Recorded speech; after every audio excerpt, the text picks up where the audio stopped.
Good morning, everyone. My name is Joe Rosenbaum. Excuse me. I'm the president of the California Board of Accountancy, and I'd like to open up this meeting on November 22nd, 2024. The CBA has provided the opportunity for the public to participate via the WebEx platform. When we take public comments, we will begin by taking public comment from those individuals attending the meeting at the Sacramento location. I will then ask the moderator to open up the lines for public comment. You will be allowed up to 5 minutes for public comment. Ms. Reed, can you please take attendance and establish a quorum? Doug Aguilera, Present. Patricia Batchelor, Here. Nancy Corrigan, Present. Nancy Dong, Present. Dan Jacobson, Here. Christian Lotta, Present. Tony Lynn, Joe Rosenbaum, Here. Katrina Salazar, Present. Teresa Thompson, Here. and Yin Tu. Here. We have a quorum. Thank you very much. Okay, let's begin. First, I'd like to read the mission statement of the California Board of Accountancy into the record. The CBA's mission is to protect consumers by ensuring only qualified licensees practice public accountancy in accordance with established professional standards. This mission is derived from the statutory requirement that the protection of the public shall be the highest priority for the California Board of Accountancy in exercising its licensing, regulatory, and disciplinary functions. Whenever the protection of the public is inconsistent with other interests sought to be promoted, the protection of the public shall be paramount. Okay, so now we can move on to our item number 7 for public comments not on the agenda. So do we have any public comment for items that are not on our agenda for today or for tomorrow or yesterday? First in Sacramento, seeing none. Moderator, can you open up the WebEx lines to see if we have any comments from the public? Of course. If anyone would like to make a comment on an item that is not on the agenda, you may look for the hand icon and click that to raise your hand. You may look for the question mark icon, click that, type the word comment into the text box and click send. And our call-in users may press *3 to raise their hands. Each speaker will have 5 minutes with a 30-second warning. Are there any comments for items that are not on the agenda?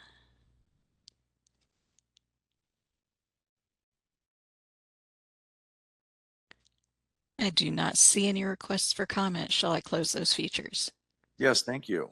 You're welcome. Okay, moving on to item number 8, the report of the president. First up is item number 8A, and it is the resolution for the retiring California Board of Accountancy member, Katrina Salazar. Whereas, I need to read this into the record, whereas Katrina Salazar, CPA, was appointed by Governor Edmund Brown Jr., has faithfully served as a member of the California Board of Accountancy from December 14, 2012 through November 26, 2024. And whereas she served as president in 2016 and 2023, vice president in 2015 and 2022, secretary treasurer in 2014, as a chair and member of the Mobility Stakeholder Group, chair of the consideration of the CPA Experience Requirements Task Force, member of the Committee on Professional Conduct, member of the Strategic Planning Committee, member of the Enforcement Program Oversight Committee, member of the Legislative Committee, and California Board of Accountancy member liaison to the Enforcement Advisory Committee, Qualifications Committee, and Peer Review Oversight Committee. And whereas she is a member of the California Society of Certified Public Accountants, American Institute of Certified Public Accountants, and currently serves as a National Association of State Boards of Accountancy Director at Large, and previously served as Pacific Regional Director. In addition, Ms. Salazar has served on numerous American Institute of Certified Public Accountants and NASBA committees. She has also served as the executive director of the Rotary Club of Sacramento, chief financial officer of the Academic Senate for California Community Colleges, and the American Red Cross Sacramento Sierra chapter. And whereas Katrina Salazar serves as the Chief Financial Officer for the California Correctional Peace Officers Association and previously held several positions in public accounting, including Senior Audit Manager for Resnick Group, and has been an adjunct accounting professor for the Los Rios Community College District. And whereas throughout her term of service and at all times, Katrina Salazar CPA gave fully of herself and her ideas and acted forthrightly and conscientiously, always with the public interest and welfare in mind. And whereas her colleagues wish to express to her their high esteem and regard. Now, therefore, be it resolved that the members of the California Board of Accountancy express heartfelt appreciation to Katrina L. Salazar, CPA, for the outstanding contribution she has made during her term of service on the California Board of Accountancy and to the consumers of California. Can I get a motion to accept this resolution for Katrina Salazar? Mr. Jacobson has first, and Ms. Corrigan second. I so move, and I so thank one of the best people I've ever met in my entire life. Thank you for that comment. Which is Katrina. Yes. Oh, and I second that with heartfelt sadness that we're losing her, but I certainly understand the need for that. Thank you. Okay, can we have a vote? Oh, do we have any public comment in Sacramento, first and foremost?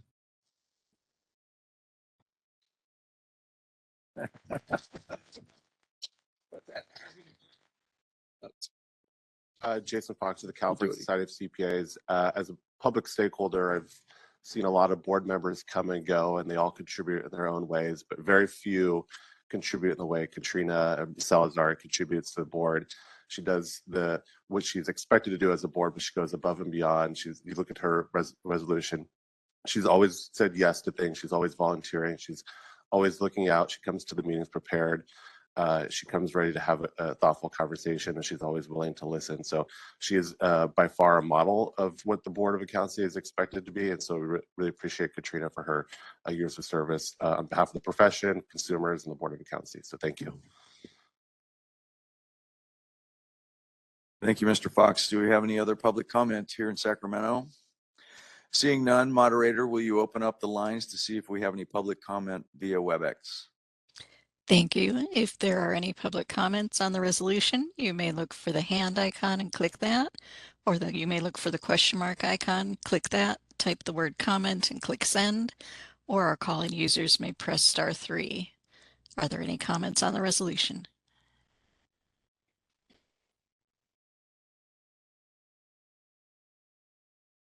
I do not see any requests for comment. Shall I close that feature? Yes, thank you. You're welcome. Ms. Reed, can we call for the vote? Doug Aguilera, Yes. Patricia Batchelor, Yes. Nancy Corrigan, Yes. Nancy Dong, an enthusiastic yes. Dan Jacobson, Yes. Christian Lotta, Yes. Tony Lynn, Yes. Joe Rosenbaum, Yes. Katrina Salazar, I'll abstain from this one. Thank you. Teresa Thompson, Yes. and Yin Tu. Yes, The with motion thanks. The motion carries.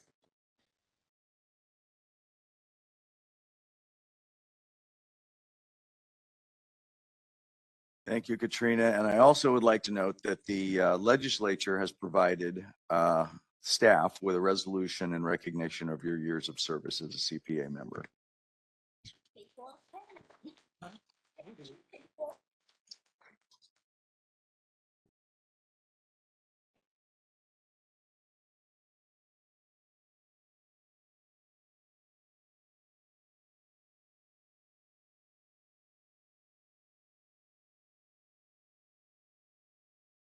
Now you really are going to have to expand your office.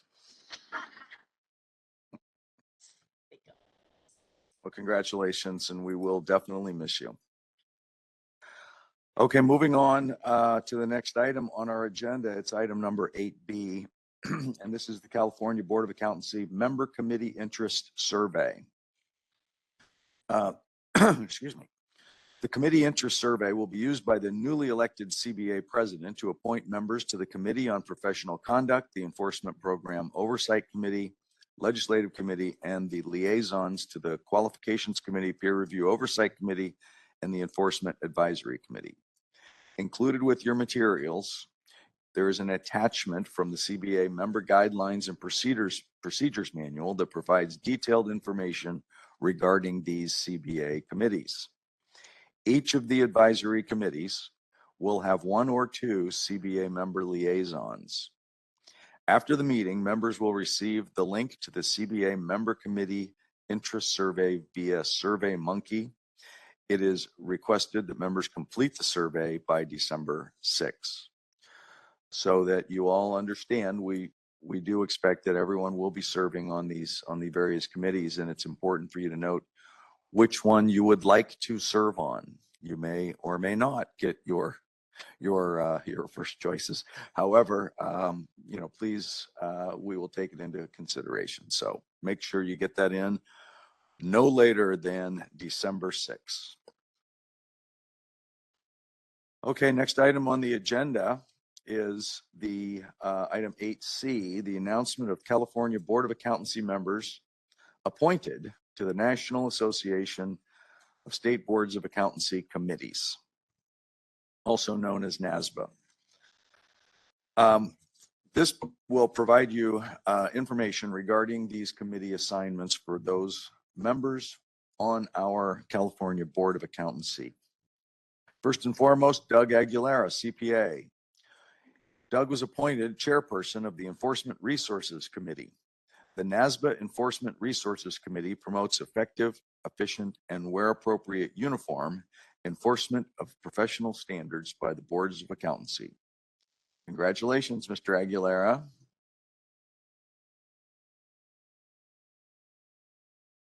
Out that I'm not the chair, but a member. Oh, I'm sorry to,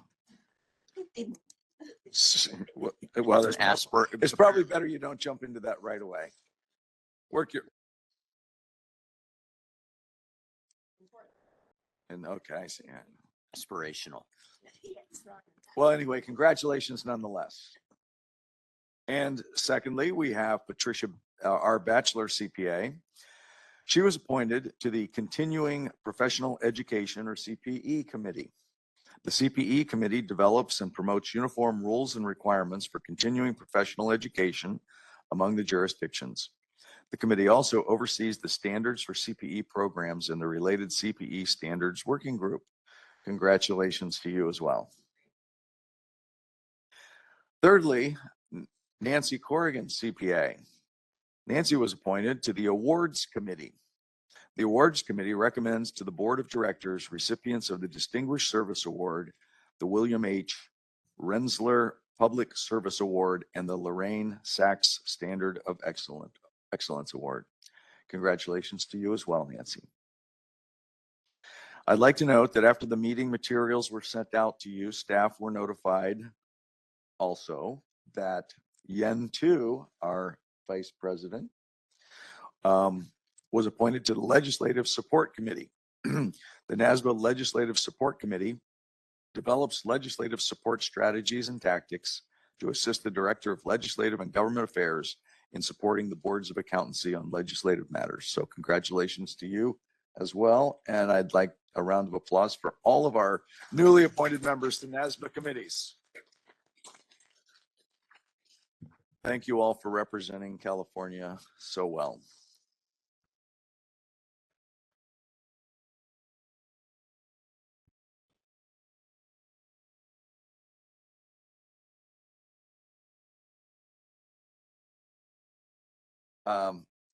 Moving on to item number D, we have the Department of Consumer Affairs Director's Report on Departmental Activities.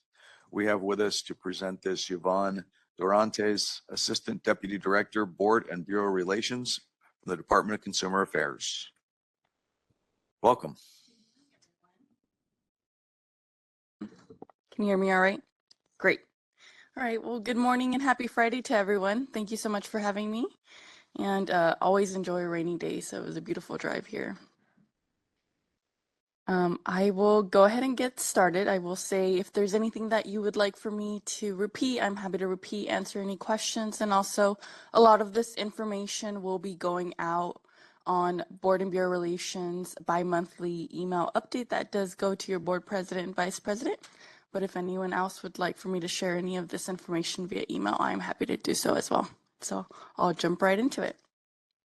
Starting off with our Diversity, Equity, and Inclusion Steering Committee update.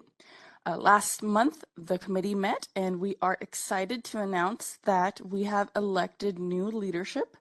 Reggie Varghese, the Medical Board of California's Executive Director, will be serving as our chair, and Marlon McManus, the Board of Behavioral Sciences Assistant Executive Officer, will be serving as the vice chair. And so we look forward to their experience and sincere commitment, and look forward to all that they will accomplish under their leadership. Moving on to a new unconscious bias training for board members. I am also excited to share that DCA is updating its new unveiling unconscious bias training, which is specifically going to be geared towards board members due to your critical roles and how unconscious bias can affect your decision-making authority. The training will be self-paced and available on DCA's online management learning system. And we are anticipating to launch this new training early 2025, and this will be an annual requirement. And as a reminder, DCA does also have over 20 online DEI training courses on our LMS system, and these courses are not mandatory, but are highly recommended. And if you do have any questions about how to log on to your LMS account, please feel free to either talk to me or reach out to member relations at dca.cu.gov. Moving on to our new business and travel expense reimbursement program. And so the State Department of Human Resources, also known as CalHR, recently updated its travel policy to align with federal policies outlined by the U.S. General Services Administration. And this was effective October 1st. And so effective October 1st, DCA has been using those federal standard meals and incidental expense rates for in-state and out-of-state travel. And DCA will also use the federal standard and non-federal standard reimbursement lodging rates. Information on these changes was shared with board leaders at the end of September, and board members are encouraged to become familiar with these new travel expense rates. And so if you do have any questions, please always feel free to reach out to either your executive officer or Board and Bureau Relations. And in the season of giving, DCA did hold its third annual turkey drive this year. It was on the 13th, and all of the benefits went towards Joey's Food Locker here in Natomas. And so in the season of giving, we have that, which was one of two campaigns that is happening this month. And the other one is Our Promise campaign, which is state employees giving at work campaign.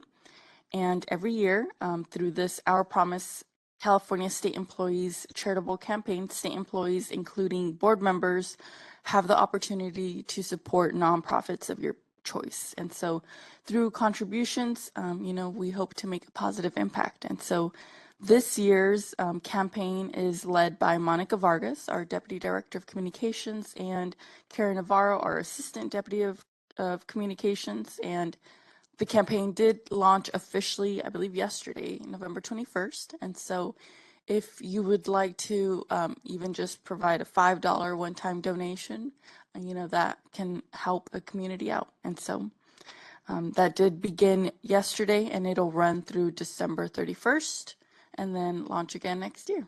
So those are all of the updates I have for you at this moment. I'm happy to take any questions. Thank you very much. Do we have any questions or comments from our board members? Okay. I'd like to take public comment, not only on this item, but also on our previous resolutions and appointment announcements. Do we have any public comment on from here in Sacramento on items 8B, C, or D? Seeing none, moderator, can you please open the lines to see if we have any public comment via those participating via WebEx on agenda items 8B, C, and D? Certainly. If you would like to make a comment on the items, you may look for the hand icon and click that to raise your hand. You may look for the question mark icon, click that, type the word comment, and then click send. And our call-in users may press *3 to raise their hand. Each speaker will have 5 minutes with a 30-second warning. Any requests for comment?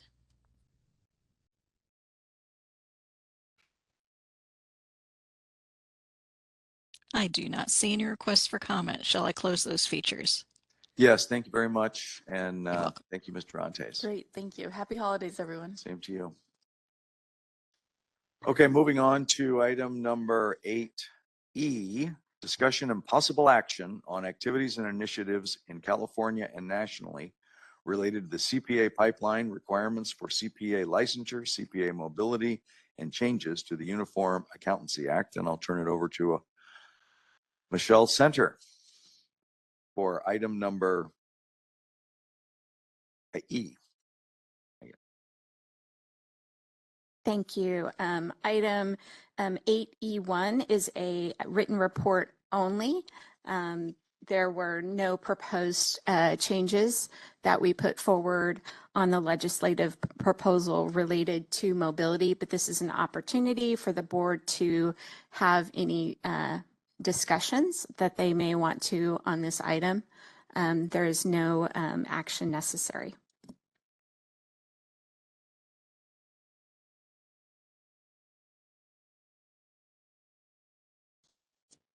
Oh.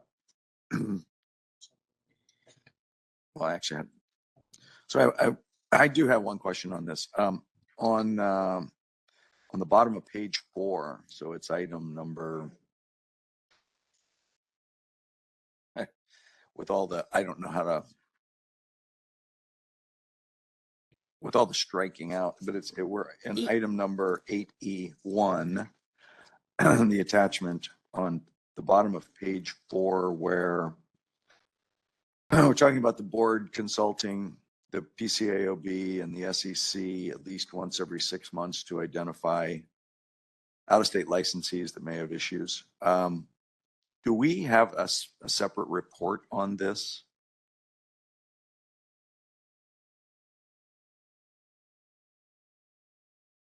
By separate report, it's just something the enforcement staff do on a routine basis and mail letters to licensees who fall into this category to inform them of it. And it's tracked probably in our complaints, but not necessarily something we separate out. We did for a long time during the MSG mobility stakeholder group, but after a while it was just folded into the actions that we do.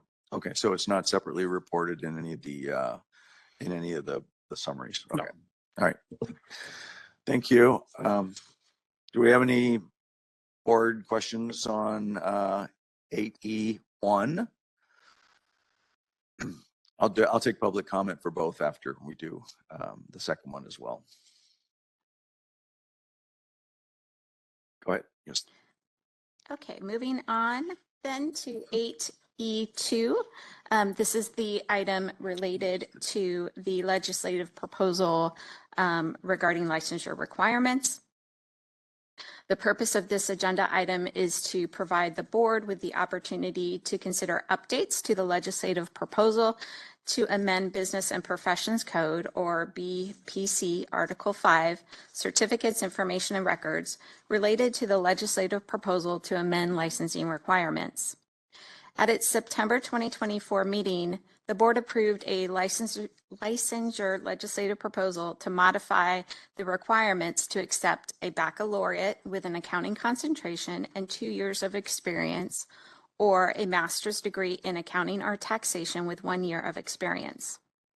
The board directed staff to update the legislative proposal to specify an implementation date for the proposed licensure requirements, specify an expiration date for the legacy licensure requirements, and provide detail on what topics should be included in the regulations that will be promulgated upon signing of the legislative bill. Fingers crossed. Staff updated the legislative proposal to address the directives of the board. That is included as an attachment. Some changes were made to the attachment after mail out. The revised version of the attachment was provided as a hand carry item, and it uses the words revised attachment in the top right. So you're going to want to make sure that that's the one you're looking at. You know you're right if you see both yellow and green highlights in the attachment. So I'm going to start by speaking about the changes that are in the yellow highlights. When looking at the legislative proposal, it's important to note that if the proposal is picked up by an author and the bill passes in 2025, it would have a January 1, 2026 effective date. That means that anything without a stated implementation date would become effective January 1, 2026. I'm going to start with the implementation date of the new licensure requirements. The legislative proposal in the revised attachment includes a delayed implementation date for the new pathways. In other words, the pathways would not be immediately available on January 1, 2026. The delayed implementation gives staff time to develop regulations, update various forms, update the website as well as informational materials, conduct outreach, train staff, and update procedure manuals. We want to make sure that we give ourselves enough time to ensure that students, potential applicants, and stakeholders understand these changes. Staff considered two timeframe options, either 6 months or 1 year. The board may wish to consider other options besides those two, but staff recommend the timeframe be no sooner than 6 months in order for us to conduct the activities I just mentioned. Staff believe that we can accomplish that work with a 6-month timeframe, which would mean a July 1, 2026 implementation date for the new licensure requirements. Moving on to the expiration date of the legacy licensure requirements. In other words, the legacy requirements are not being proposed to expire at the same time as we bring on the new. We anticipate an overlap or options for our applicants. Once the new licensure requirements are implemented, the current pathway to licensure that requires a baccalaureate degree, 150 semester units, and 1 year of experience will become a legacy pathway and will eventually be phased out entirely. Staff recommend providing a legacy pathway until January 1, 2029. Providing a legacy pathway for 3 years provides a 2.5 year overlap where both the new pathway and the old pathway are available to licensing applicants. Allowing candidates to utilize the legacy pathway for this period of time will allow those that have met the additional requirements of the legacy pathway to complete only 1 year of experience compared to the increased experience requirement of the new pathway. The next item for today's discussion is the topic that related to what we should include in our future regulations. The legislative proposal designates specific topics to be addressed in regulations to implement, interpret, or make specific the new law. In some instances, the proposal gives the board authority to adopt emergency regulations, which provides for a shorter process to finalize temporary regulations. In response to member feedback, staff have amended the licensing legislative proposal to include additional detail on the topics the board shall address in emergency regulations, including what would be the requirements for a, quote, accounting degree, what would be the requirements for an accounting concentration of college level courses, and criteria and procedures for board approval of a specified certificate or training program that may count as qualifying experience.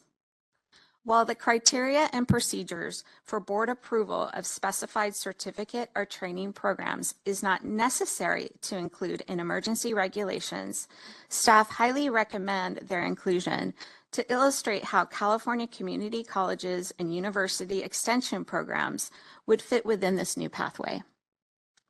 Additionally, staff made some additional amendments to the licensure legislative proposal to reflect changes that were made in response to the board's sunset legislative bill. These changes include removing the reference to regional or national when addressing accrediting agencies, allowing the board to accept official transcripts electronically, and other minor changes that were made in our sunset bill. Lastly, staff amended section 5093.3A1 and 5094.7 after the item was mailed out to the board. These are the changes that are noted in green highlights. The change to 5093.3A1 removes the specific master's degrees and replaces the language with, quote, an advanced degree in accounting related subjects. The advanced degree in accounting related subjects would be defined in regulation. This change provides the board greater authority to recognize degrees that may not specifically be in accounting. For example, the board could determine via regulations that a master's degree in finance or an MBA could count toward a year of experience. Staff addressed the need to define an advanced degree in accounting related subject via regulations by including it in section 5094.7. Staff recommend the board approve the licensure legislative proposal in the revised attachment. If the board elects to propose an implementation date of the new requirements that is longer than the 6 months that is recommended, the board may direct staff to remove the emergency regulation authority if the proposed date would not necessitate the need for emergency regulations. So that concludes my presentation. I'll now turn it back to President Rosenbaum. Thank you very much. Thank you very much for that presentation. First and foremost, do we have any questions from any of our board members? Mr. Jacobson, yes. Thank you. And this is not a new thing. But is there has there been a court decision or something that decides what to the satisfaction of the board means? Specifically, I see it. I think I've seen it several times in this in these laws that we're discussing, or amendments that we're discussing. This is, but I'm looking specifically at section 5093 of the Business and Professions Code, subsection D1. The applicant shall show to the satisfaction of the board that the applicant has 1 year of qualifying experience. To me, it seems like a little bit of surplusage, but if the courts have gone some other way, or there's been other findings, I'm curious. Does anyone know? Who connotes legal counsel? If that's for me, this is existing language. So Right, this isn't being changed. And perhaps I'm overstepping by just a big toe, but using this opportunity to ask if that's something that that has been interpreted. It seems like it may be surplusage, and that's why I'm asking about it. And not that it would have anything to do with what we would do today or in the future regarding these particular things, but perhaps in the future. Because it's come before the board. This language, I don't know that there's any case law or any specific definition of this, but this language is pretty common throughout the BNP code. And I think really what it means is you have to provide evidence. Thank you. Ms. Lara? Thank you, President Rosenbaum. Ms. Center, I was just curious what the thought process is behind transitioning the current pathway to a legacy pathway to eventually be eliminated. I guess my concern is I thought we were adding an additional pathway to allow more flexibility. I'm just concerned if maybe eliminating that might not support the flexibility and the options for our candidates. So just curious. That was never the intent by staff as we proposed it. The pathway that we have provides far greater flexibility already within the pathway. So leaving the legacy pathway there, we believe would cause confusion because it still has the language regarding 150 units and so forth. We plan on going towards a degree requirement instead. And most likely, as we've talked about, redefining what accounting concentration means. And once we do that, it will be set up with this anchor of a bachelor's degree. So there will no longer be a necessity for that extra 30 units in accounting study, which I think would really make that 150 unit requirement even less related to being a successful CPA as maybe it is right now. So to add on to that, I think if members look at it, and Michelle is the one who's kind of spearheaded this kind of thought, is it's kind of flattening out what we're doing in terms of establishing a bachelor's for the education. It's a bachelor's degree with an accounting concentration. You have to pass the uniformity CPA exam, and then you have it starts at a 2-year experience requirement. So this concept of the master's degree or modifying the experience requirement is taking that legacy pathway and kind of moving it into just dealing with it in the experience. So if it's a master's degree, or if it's one of these eventually recognized certificate or training programs, that's how you substitute out that, instead of having 2 years to 1 year or some other amount of time that the board could take a look at. So it is taking the concept, moving it into it, and just starting at a base of bachelor's degree, CPA exam, 2 years experience, and then substituting down experience along the way, creating that added flexibility with multiple kind of long-term, multiple types of options. And keeping the 150 in there just seems irrelevant at this point, given the model that we're trying to move forward. But we want to be sensitive to that group of people who make decisions today or have been making decisions that exist for a period of time as we move into the other one. So the other one creates even more opportunities than just 2 pathways. The board could find 3, 4, and more as things arise. Really briefly, just to dovetail off Mr. Franzella's comments. If we changed immediately, that could also create a legal problem in terms of due process, where you may have candidates who made decisions, are sort of ready to go, take the exam, and they have all of a sudden they don't qualify because of the new pathway. So it's a very apt procedure in the way you're going to handle that. Thank you. Ms. Tu. Mr. President, the center, that was a very clear presentation, but I'm not doing my math correctly. So can you help me with this a little bit?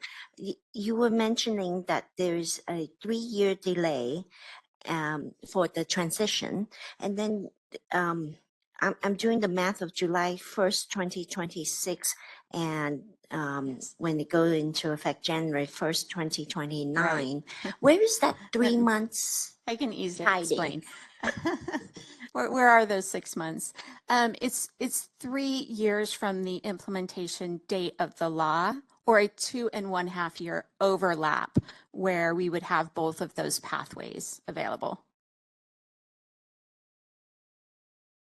Thank you. I wanted to make just one quick comment when one of your explanations when you were saying to Ms. Latta about reducing the need for the additional 30 hours of accounting. I want to clarify that we aren't necessarily eliminating 30 hours of accounting study. What we are doing is eliminating 30 hours of education requirements because in some instances, those 30 hours, in many instances, those 30 hours were consisted of non-accounting matters. That is correct. We are already starting our review of those courses, and some of you have heard the anecdotes that were shared by some board members here, or may be familiar that we have things that qualify within that category that I would think have nothing to do with accounting. Things like architecture is one that comes to mind very easily to me. And so those are the types of things that we can remove without touching any accounting course requirements. Thank you for that clarification. Okay, could now I get a motion? We're looking for a motion to, sorry. Sorry. The green and red, I see. Ms. Salazar. Before we go to a motion, thank you so much. And these were really fun from yesterday's meeting. Thank you. My question is for staff. And as I read this in the discussion about the 6-month versus the 1-year time frame, which is on page 3 of 5, the focus is on the time and the obligation to ensure that our future applicants understand the changes, which is super important. But it feels like there are some consequences to our existing licensees in terms of their outbound options in terms of leaving our state. Not that we ever want to encourage California CPAs to leave the state, but my question is because this may be disruptive to outbound CPAs, what would staff do under each of these timeframes to make sure that current licensees are also informed of the steps they need to go through? So I'm sort of referring to, and this maybe staff will wish to clarify these comments, but I am referring to the fact that this change no longer will conform with the existing model in UAA, where substantial equivalency is defined, which governs how our licensees move around. So I say it may be disruptive because it may not, but again, it's an education question. So what approach does staff have comments about the 2 options the board is being asked to comment on? So I think as we consider that, a couple of things come to mind. One, yes, we'll be obviously doing considerable amount of outreach to our existing existing licensees to inform them of the transition. And I don't think the effective date, I understand how that 6 months could provide us additional time if we moved it to January 1, 2027 to delay that implementation. But I think the other thing the board will need to be monitoring a lot this year is other states have already introduced legislation that are moving them to a 120 and 2 or a baccalaureate and 2-degree model, which would lessen some of the impact of individuals leaving the state. And there are a number of states we are aware of are also considering universal or automatic or open mobility as well. So I think this will be kind of an iterative process to understand what that outreach will need to end up looking like based on some of the states who are already considering moving in that direction. For example, Texas has already introduced its legislation. Oregon is down that path, and we're monitoring several others. So the impact could be more minimized depending on what it is, but I do think it's something we'll be paying close attention to along the legislative process and dialing in our outreach accordingly.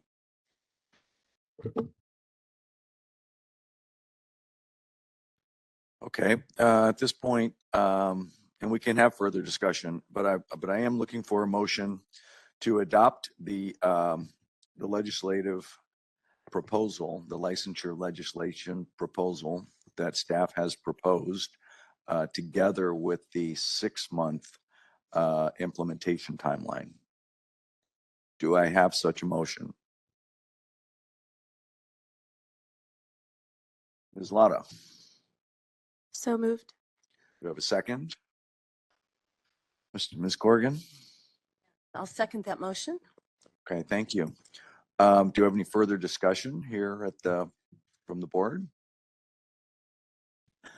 Do we have any public comment for those attending in Sacramento? Mr. Fox? Jason Fox, the Conference Society of CPAs. I'll just be brief. Staff's been very forward in having conversations and getting our input from a professional standpoint as they kind of consider the timeline on this, and so we're supportive of the changes here and recognize that this is a continuing conversation and there might be need for future changes and adjustments as it goes through the legislative process. But as of right now, I think this is a good approach. So thank you. Thank you. Any additional comment here in Sacramento? Seeing none, moderator, could you open up the lines and see if we have any public comment for those attending via WebEx? Certainly. This is the moderator. If anyone would like to make a comment on the motion, you may look for the hand icon and click that to raise your hand. You may look for the question mark icon, click that, type the word comment into the text box and click send. And our call-in users may press *3 to raise their hands. Each speaker will have 5 minutes with a 30-second warning. Any comments on the motion?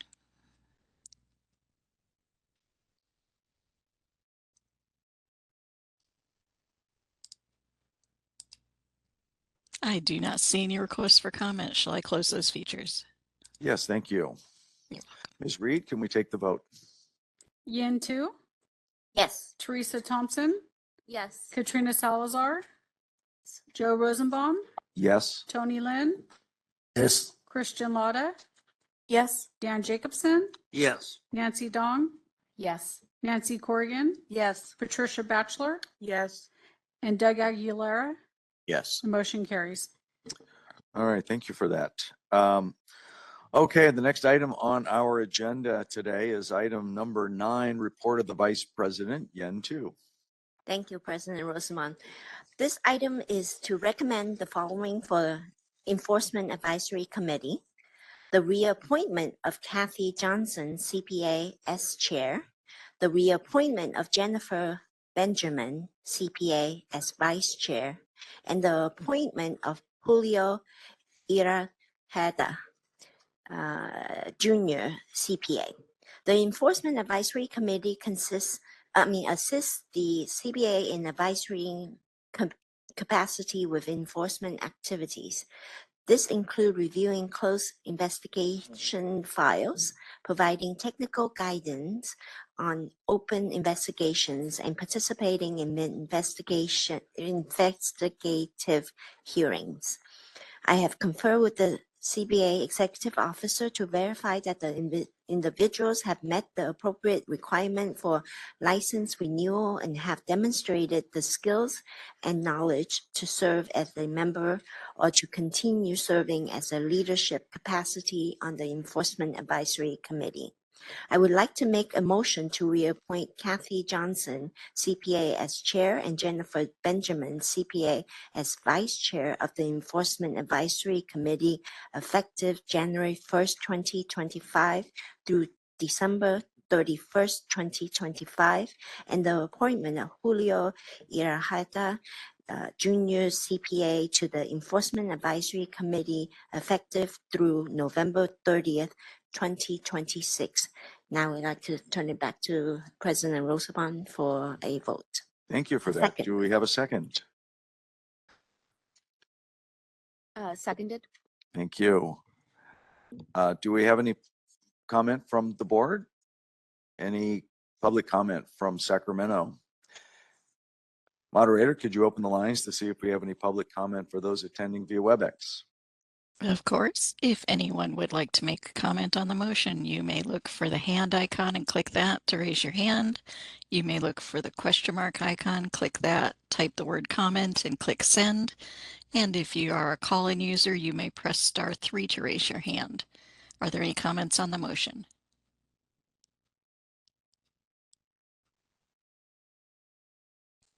I do not see any requests for comment. Shall I close those features? Yes, please. Ms. Reed, can we take a vote? Doug Aguilera, Patricia Batchelor, Yes. Nancy Corrigan, Yes. Nancy Dong, Yes. Dan Jacobson, Yes. Christian Lotta, Yes. Tony Lynn, Yes. Joe Rosenbaum, Yes. Katrina Salazar, Yes. Teresa Thompson, Yes. and Yin Tu. Yes. The motion carries. All right, thank you. Continue. Again, President Rosemont. This item is to recommend the following for the Qualifications Committee. The appointment of Jeffrey Molina, CPA as Chair, and the appointment of Timothy Jones, CPA as Vice Chair. The Qualification Committee assists the CPA in its licensure activities by reviewing the experience of applicants for licensure and making recommendation to the CPA. This includes conducting work paper reviews and the applicant or the employer present to verify that the responses provided are reflective of the requisite experience for licensure.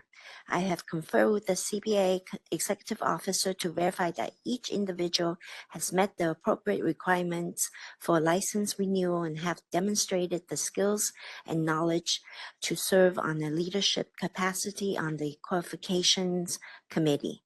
I would like to make a motion to appoint Jeffrey Molina, CPA, as chair and Timothy Jones, CPA, as vice chair of the Qualifications Committee effective January 1st, 2025 through December 31st, 2025. And I would like to turn it back to the president for a second and vote. Okay, do we have a second for that motion? Ms. Dong? Yeah. Do we have any discussion here at the board? Any public comment for those attending in Sacramento? Moderator, can you open the lines to see if we have public comment for those attending via WebEx? Certainly, if anyone would like to make a comment on the motion, you may look for the hand icon and click that. You may look for the question mark icon, click that, type the word comment and click send, and our call-in users may raise their hand by pressing *3. Are there any comments on the motion?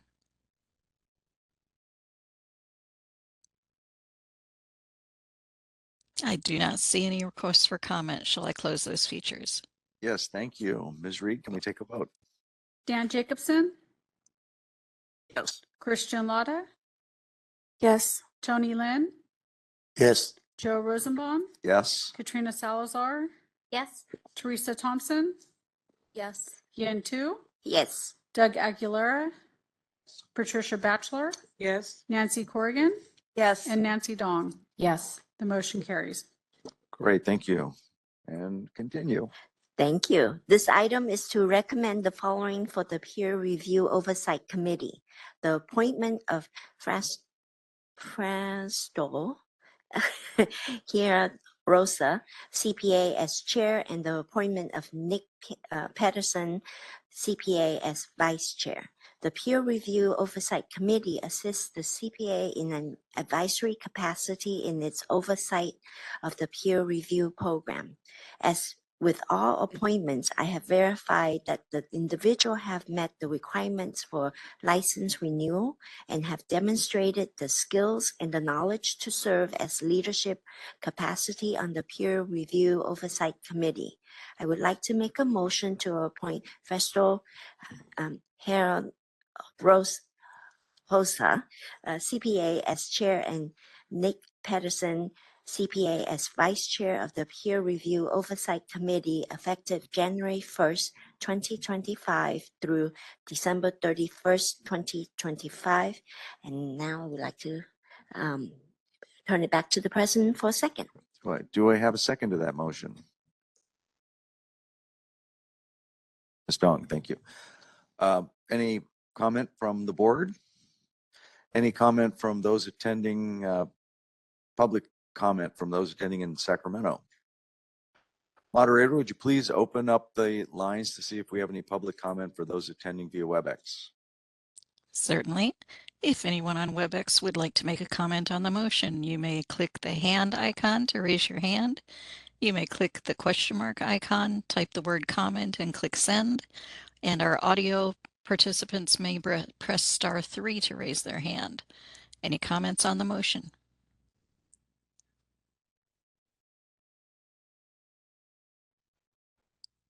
I do not see any requests for comment. Shall I close that feature? Yes, thank you. Ms. Reed, You're welcome. can you take the vote? Nancy Dong, Yes. Nancy Corrigan, Yes. Patricia Batchelor, Yes. Doug Aguilera, Yin Tu, Yes. Teresa Thompson, Yes. Katrina Salazar, Yes. Joe Rosenbaum, Tony Lynn, Yes. Christian Lotta, Yes. and Dan Jacobson. Yes. The motion carries. Okay, great. Thank you. Okay, that concludes item number 9 on our agenda. So we'll move now to number 10, the report of the Secretary Treasurer, Christian Lotta. Thank you, President Rosenbaum.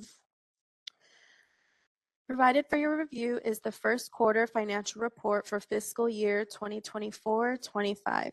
The CBA budget authority for this fiscal year is $19,855,000. Revenues for the first quarter of fiscal year 2024-25 were $6,791,523, representing a 31% increase in revenues for the same period in the previous fiscal year 2023-24. The fiscal month 3 financial statement displayed on page 3 reflects actual expenditures and encumbrances as of September 30th, 2024. Expenditures totaled approximately $5.2 million and represent nearly 26% of the CBA budget. The CBA is currently projected to have a budget surplus of 5.9%. The CBA's fund condition shown on page 7 is projected to be 12.7 months in reserve at the end of this fiscal year. This concludes my report. I'm happy to answer and have staff available to answer any questions members may have. Thank you. Do we have any questions from the board? Seeing none, do we have any public comment for those attending in Sacramento? Moderator, could you open the lines to see if we have any public comment for those attending via WebEx? Certainly. This is the moderator. If anyone would like to make a comment on the fiscal year financial report, you may look for the hand icon and click that to raise your hand. You may look for the question mark icon, click that, type the word comment into the text box and click send. And our call-in users can press *3 to raise their hand. Any questions about the financial report?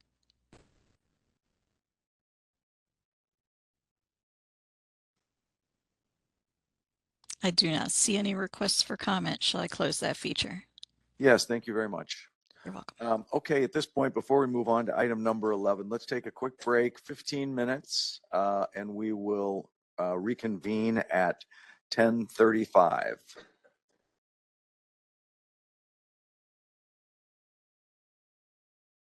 Okay, can we go back into session? Moderator, are we okay to continue? Yes, we are. Okay, great, thank you. Okay, we're now at item number 11 on our agenda, the report of the Executive Officer, Dominic Franzella.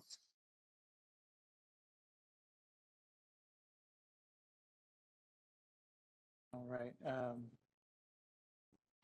Thank you. I'll turn it over to Ms. Pierce to start.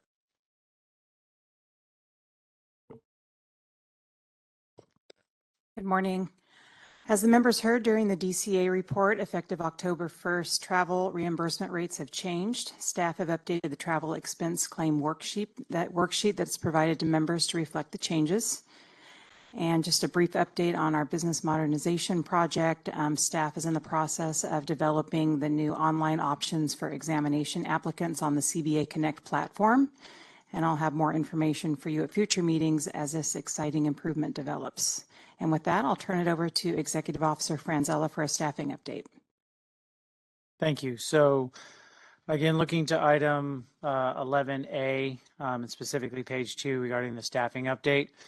So to better align the structure and responsibility level of the assistant executive officer with the division chief positions, earlier this year, I worked with the Department of Consumer Affairs and to transition the executive officer position to what's called a career executive assignment classification. And the career executive assignment classification, or what's commonly referred to as a CEA positions, these are higher organizational classifications than the existing position used for the assistant executive officer, which was at more of a senior level manager, and now provides added accountability to the role. The new position will now be known as the administration chief and creates a total of 3 chiefs across the various program areas. And the assistant executive officer position officially transitioned to that CEA on October 11th, and I selected Deanne Pierce for that position.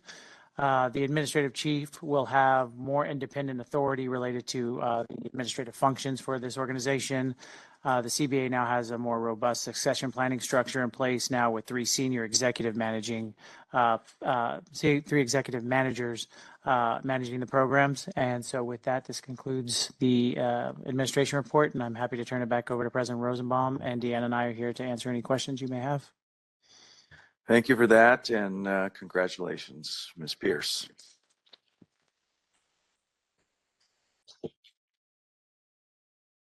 Do we have any? I think I'll take public comment at the conclusion of item number 11. I'll turn items B and C over to Mr. Hemphill to walk us through the annual report and then the communications and outreach plan. All right, thank you, Mr. Franzella and President Rosenbaum. Good morning, members of the board. I'm David Hemphill, the CBA's Information and Planning Officer, and I'm pleased to present the California Board of Accountancy's fiscal year 2023-24 annual report. The annual report discusses the accomplishments of the CBA during the prior fiscal year, which runs July 1, 23 through June 30th of this year. In the report, we highlight the achievements in fulfilling our mission to protect consumers, broken up into sections representing the various units and divisions of the CBA. The report will be published on the CBA website following incorporation of any edits that the members may have. I'd like to briefly discuss some of the highlights from this year's annual report. We added a full section detailing the extensive work done and the progress of the Sure CPA project in the past fiscal year, as the CBA has been active in national and state conversations regarding the future of the accountancy profession. Throughout June, staff held several town hall meetings on this subject, and the annual report includes a table listing those town halls and their attendance on each. Staff also created an online survey, and the report contains tables and charts displaying the results from some of the more important survey questions. The report contains a complete listing of all outreach events with a brief description of each, as the CBA maintained a busy college and university outreach schedule, striving to reach a larger and more diverse audience. It also details the first CBA meeting to be held outside of Sacramento in 4 years, which took place at California State Polytechnic University, Pomona. The annual report highlights the solid growth in our social media presence from last year and the increase in multimedia output by the Communications and Outreach Unit, including the CBA's first Spanish language video. In addition to videos, the CBA informs stakeholders through podcasts and the triannual Update newsletter. In late 2023, the CBA published the 100th issue of Update and celebrated the occasion by providing a fun retrospection of the CBA's past 100 plus years, spotlighting documents from as far back as 1908. The CBA prepared the Sunset Review Report in the last fiscal year in preparation for the legislature's review of the CBA during its 2024 session. The annual report mentions this and lists the CBA recommendations about how it could function more effectively that were eventually included in the legislation. The Enforcement Division continued its hard work to improve case management and processing timeframes, resulting in meeting performance measures established by the Department of Consumer Affairs. After several years of meeting 4 of the 5 performance measures, enforcement was successful in meeting all 5 in 2023-24, the first time this has happened since the measures were adopted back in 2010. This was accomplished by achieving a 30% reduction to the average number of days for formal discipline. The annual report highlights this and many other enforcement-related statistics through a series of tables. The licensing division successfully maintained examination and licensure processing timeframes below the 30-day goal throughout the entire fiscal year. The annual report provides a variety of data from licensing and the regulatory changes implemented regarding the professional ethics examination and updates to the CPA exam. Legislative and regulatory successes were pointed out, such as the approval of legislation authorizing two-step fee increases, which went into effect this July 1st. The report concludes by highlighting the work done by our Information Technology Unit. Among the projects highlighted was the migration of the CBA's computer infrastructure, including systems, servers, and networks into the DCA IT infrastructure. They also updated the CBA's examination application processing system to reflect changes necessary for the national rollout of the new version of the CPA exam and the credit extensions granted by the CBA. I would like to note that if any members have edits to the report, please let me know and we can incorporate those into the final version prior to posting on the website. Thank you to Ms. Corrigan, who's already provided me with a couple. So appreciate that. That concludes my presentation, and I'm happy to answer any questions the members may have. Thank you very much for your presentation, and thank you for, thanks to all the staff present for their accomplishments over this year. Do we have any comments here from the board? Mr. Jacobson. Thank you. I have a question. Do you think there'd be any advantage in our outreach issues to having a dedicated, someone who's dedicated solely to being a public information officer? Well, the good news is we did expand our unit, I suppose. So we have someone who is a dedicated outreach coordinator. So it's, and I'm going to introduce you shortly to another newer member of our staff. So I believe we're fully staffed and capable of doing this. You are a mind reader. Thank you. Always thinking of you, Mr. Jacobson. Sorry. All right. Thank you. You're continuing with the outreach presentation. If there's no further questions on that one, I will move on to 11AC, I believe, right? This is the communications and outreach report that I will now present to you. Since our last meeting in September, the CBA has participated in 6 outreach events. That is a productive couple of months, so we have been busy. I'd like to give you brief highlights of each. October got off to a strong start with a virtual seminar hosted by California State University East Bay. After a presentation by staff, the students kept the discussion lively with questions and showed great interest in our legislative proposals. Members have expressed interest in the past in the CBA expanding its student outreach beyond just colleges and universities, so we did just that by joining a couple of career fairs. First, staff attended the Roseville Joint Union High School District's College and Career Fair, and we were able to connect with students and parents from 6 high schools across the region at that event. Then last week, we attended another career fair at a middle school in the area, where the students had a scavenger hunt of booths that they needed to visit with prepared questions to ask, and staff had plenty of opportunity to speak with many young people and encourage them to consider a career in accounting. On the other side of the age spectrum, the CBA headed to the Fresno area last month to participate in the Selma Senior Center Community Resource Fair, which was sponsored by Assembly Member Dr. Joaquin Arambula.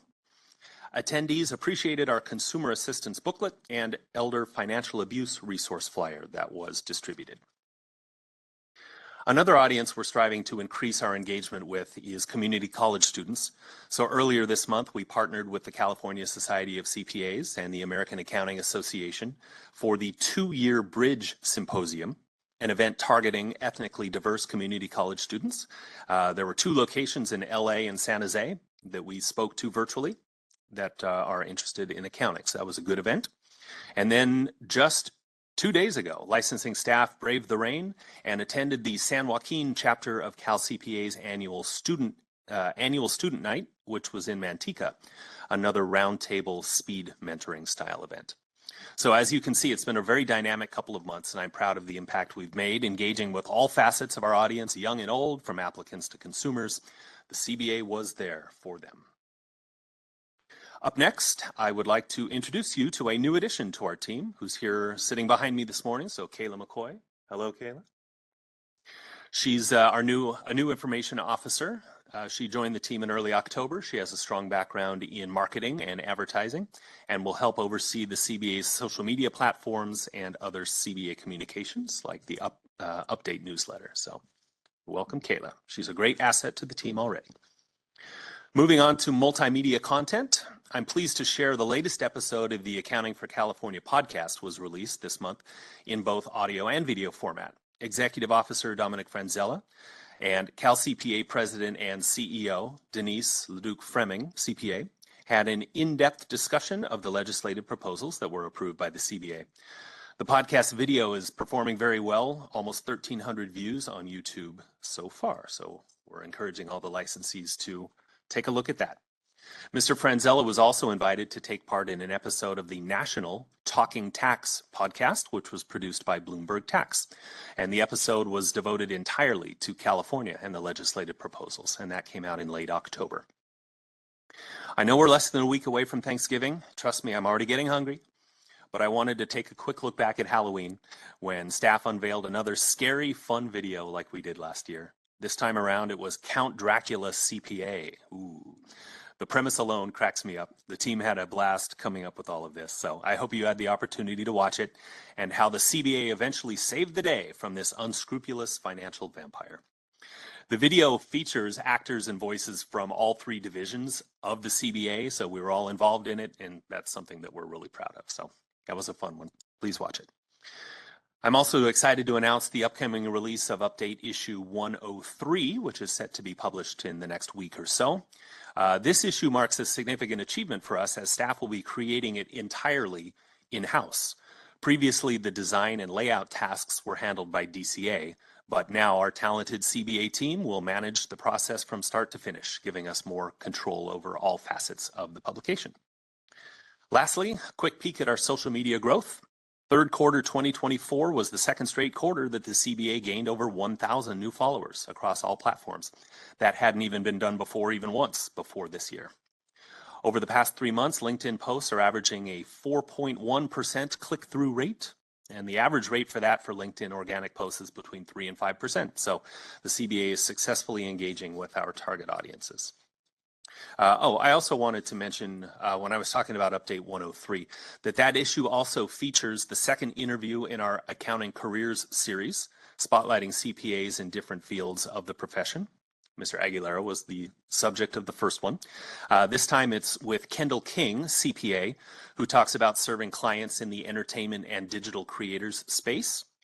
Mr. King is also the founder of an exciting event coming up soon in LA known as CPA Con. It's an accounting convention. Perhaps there should be a confession booth as well. It's an accounting convention with the feel of a gaming convention. He has some very elaborate games he'll be playing along with panels. So the CBA has been helping to promote the event, and we will be in attendance there. All right, jumping back to social media, Facebook also saw a notable post in content interactions in October, with reach expanding by about 63% month over month. So all this growth highlights how stakeholders rely on our social media to stay informed about CBA activities, especially important topics like the proposed licensure changes that they're definitely going to our social media for updates on. So we will continue leveraging this powerful tool to amplify our message and engage with our audience. All right, that concludes my presentation on this agenda item. I'll turn it back to President Rosenbaum, but as always, happy to answer any questions the members may have. Thank you very much. Congratulations on the expansion of the team. Welcome. And congratulations on the continued outreach and increase in social media hits. Do we have any questions or comments from the board? Hearing none, do we have any questions or comments from those attending in Sacramento? Moderator, will you please open it up to see if we have any public comment from those attending via WebEx? Certainly, if anyone has any comment on the report, you may look for the hand icon and click that to raise your hand. You may look for the question mark icon, click that, type the word comment, and then click send. And our audio participants can press *3 to raise their hand. Are there any comments on the report?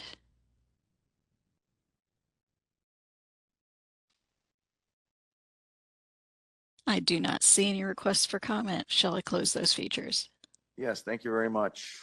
You're Thank welcome. you again, and congratulations on the continued success. Thank you all. Okay, let's move to item number 12. We're going to have some reports from our Enforcement Advisory Committee and our Qualifications Committee.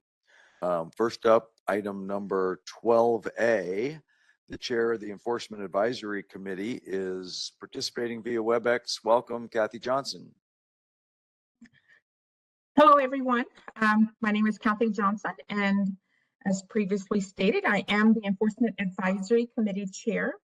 I will be presenting on CBA item 12A1, report of the October 10th, 2024 Enforcement Advisory Committee meeting.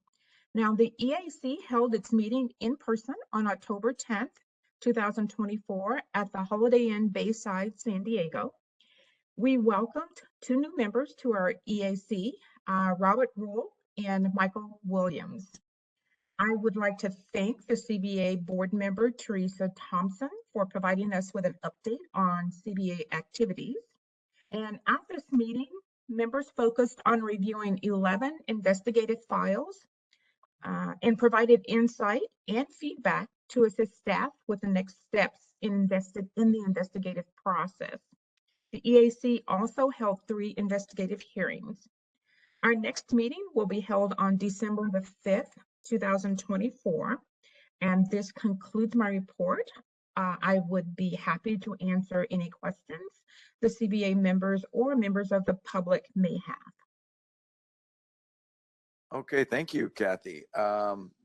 Any questions or comments from those on the board? Okay. Any public comment from those attending in Sacramento? Seeing none. Moderator, will you please open the lines to see if we have any public comment from those attending via WebEx?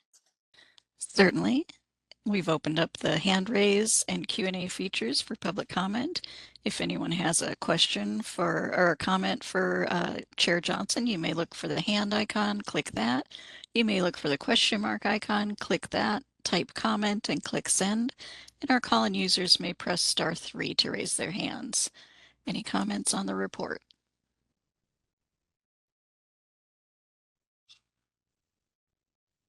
I do not see any requests for comment. Shall I close that feature? Yes, thank you. And thank you, Kathy, for your continued efforts. Next up, Qualifications Committee report. This will be the approval of the proposed 2025 Qualifications Committee meeting dates by Jennifer Huddy. Good morning, President Rosenbaum and members of the board. I'm Jennifer Huddy, and I'm the manager of the initial licensing unit. The purpose of this item is to present the proposed 2025 meeting dates for the Qualifications Committee, or the QC. Staff confirmed QC member availability for the proposed dates presented in the item. Dates were selected to avoid conflict with CBA meetings and major and religious holidays. Staff recommend that the CBA adopt the proposed 2025 QC dates. This concludes my presentation, and I will now turn it back over to President Rosenbaum, and I'm happy to answer any questions that members may have. Okay, thank you. Do we have any questions or comments from anyone here on the board?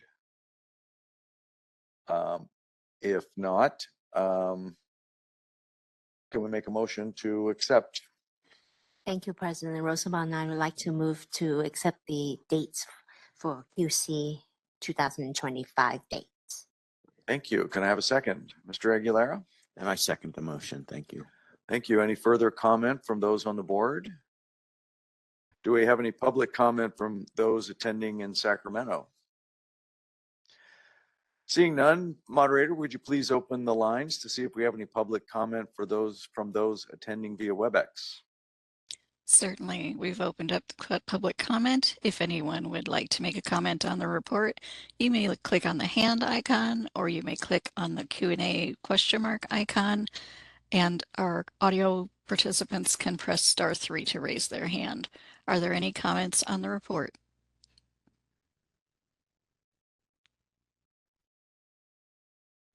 I do not see any requests for comment. Shall I close that feature?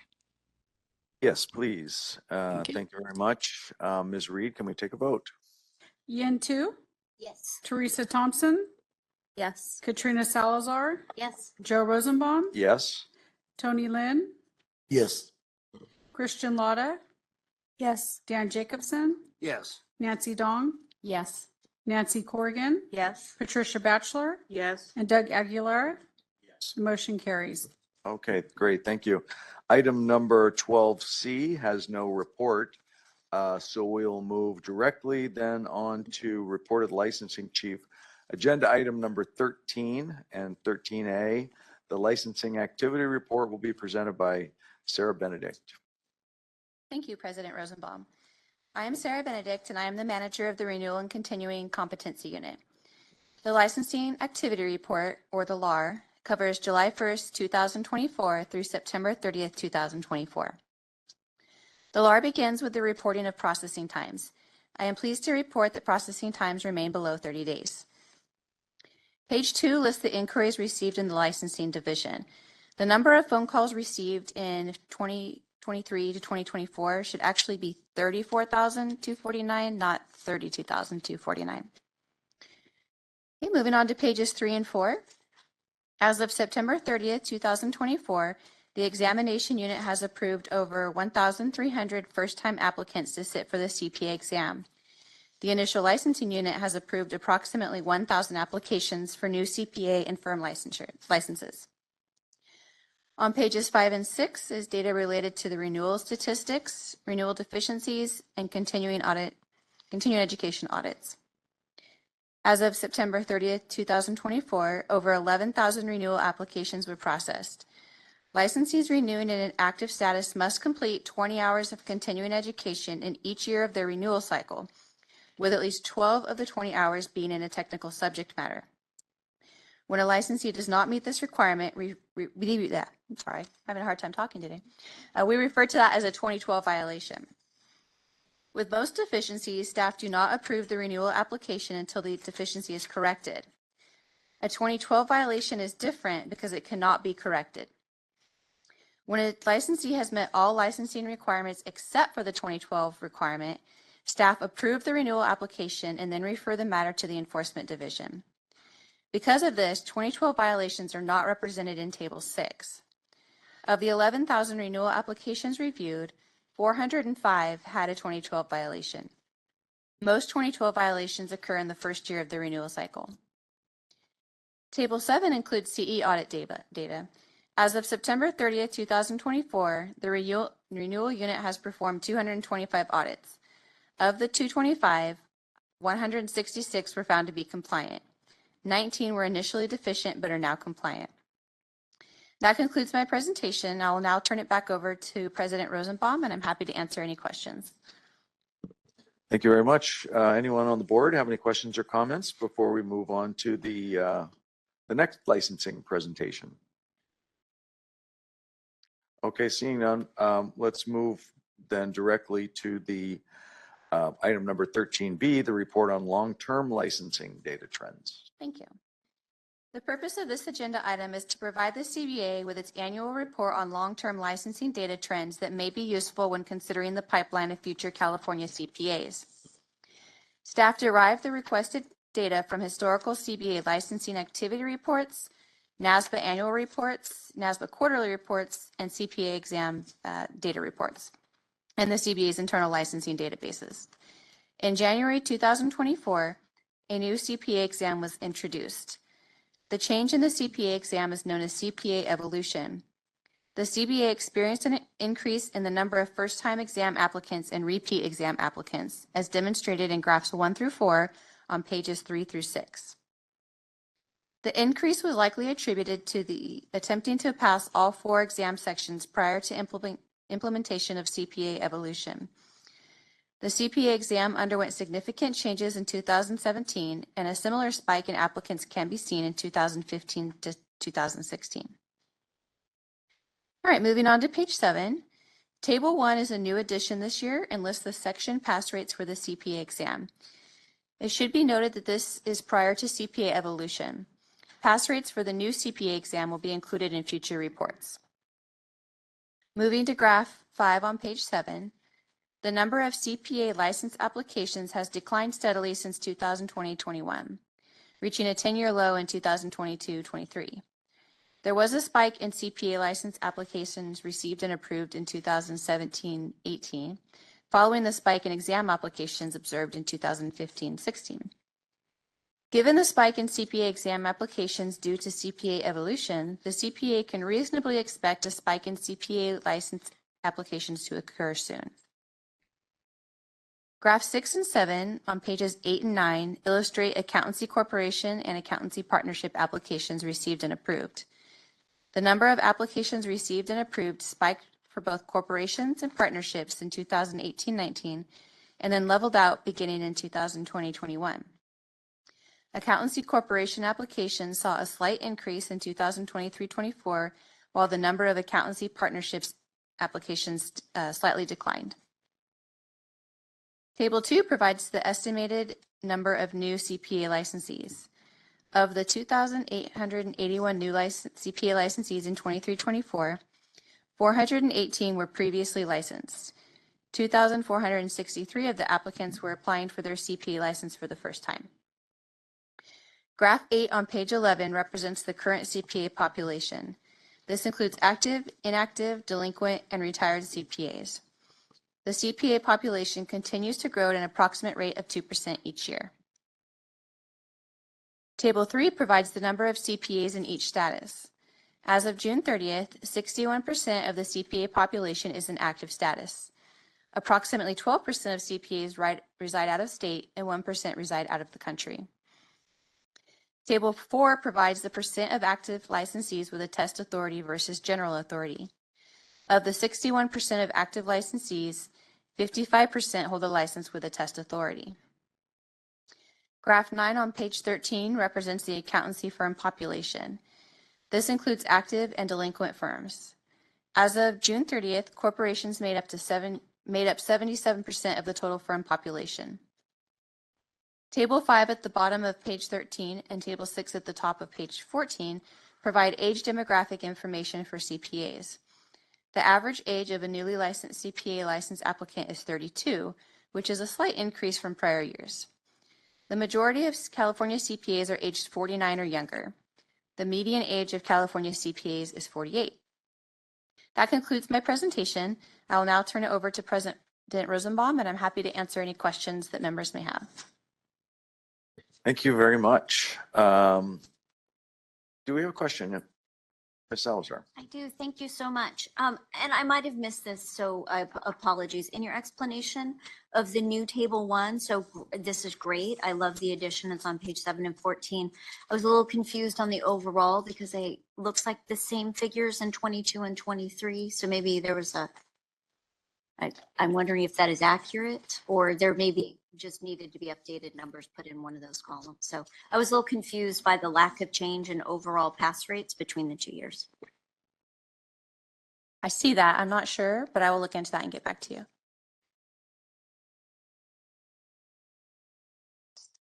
Thank you. Any further questions or comments? Are there any questions or comments from the public here in Sacramento? Seeing none, moderator, can you please open the lines to see if we have any public comment for those attending via WebEx? Certainly. This is the moderator. If anyone would like to make a comment on the report, you may look for the hand icon, click that to raise your hand. You may look for the question mark icon, click that, type the word comment into the text box and click send. And our audio users can press *3 to raise your hand. Are there any comments on the licensing reports? That's you. Again. I do not see any requests for comment. Shall I close those features? Yes, thank you. You're welcome. Okay, item now. Thank you very much, Sarah. Next, moving on to agenda item number 14, report of the enforcement chief, Carrie O'Connor.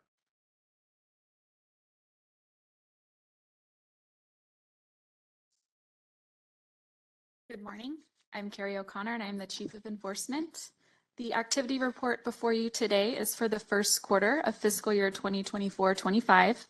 The CBA received nearly 1,500 complaints, and the graph on the bottom of page 1 provides a comparison of the total complaints received as of the same reporting period for the prior 2 fiscal years. On page 2, we have included information on the top 3 complaint types, with complaints regarding unlicensed activity being the most common. Moving on to investigations and investigations pending on page 3, staff closed over 1,700 cases with 98% closed within 1 year. And the average days to close investigations was 89 days. Enforcement had about 1,500 cases in its pending investigations inventory. There were 3 pending cases over 24 months, but since this report, 2 of those cases have been closed and 1 case is still actively being investigated. Moving on to discipline, which is on page 4 of the report. Looking first at AG referrals, the CBA referred 10 matters to the AG office and filed 13 pleadings. The CBA had 32 matters pending at the AG's office and had taken action on 6 final disciplinary orders. Moving on to citations, on page 5, the CBA issued over 300 citations. 94% of the citations were due to failing to comply with the 20 and 12 continuing education requirement. We received 20 appeals for those citation and fines, and we withdrew or modified 8 citations based on those appeals. And in most cases, those appeals were granted due to the licensee providing new mitigating evidence or complied with the issue that resulted in the issuance of the citation. Page 6 contains information regarding unlicensed activity.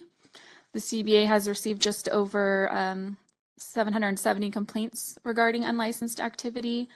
We closed nearly 900 investigations regarding unlicensed activity for the first quarter of the year. And then the final area of the report is probation monitoring on page 7. And we had 63 licensees on probation with 6 new probationers since the last report. We identified 4 probation violations for failing to submit the written quarterly reports. And at this time, I'd like to turn the discussion over to President Rosenbaum and be happy to answer any questions members may have. Thank you very much for that. Do you have any questions or comments from any of the board members? Yes, Ms. Dunn. Just one quick question, just because based on the environmental scan yesterday from the DCA, one of the comments was that the amount of the fines that were being issued was lower than potentially they needed to be. And I was looking at the data here.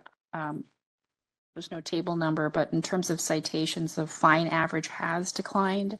I know it's just based on 3 months of data, but it's, sort of maybe 1/3 less than where it was in 2022 and 2023. Do you have a sense of why that is? No, I could expect that to increase as the fiscal year continues.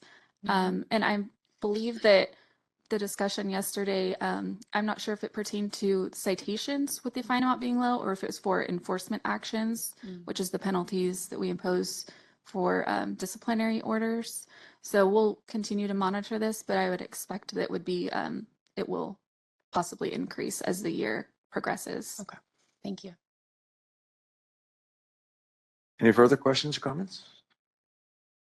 Seeing none here. Are there any public comment from those attending in Sacramento?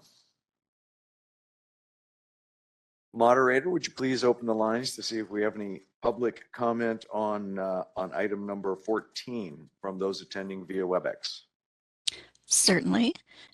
This is for comment on the enforcement report. If anyone would like to make a comment, you may look for the hand icon and click that. You may look for the question mark icon, click that, type the word comment and click send. And our call-in users can press *3 to raise their hand. Are there any comments on the enforcement report?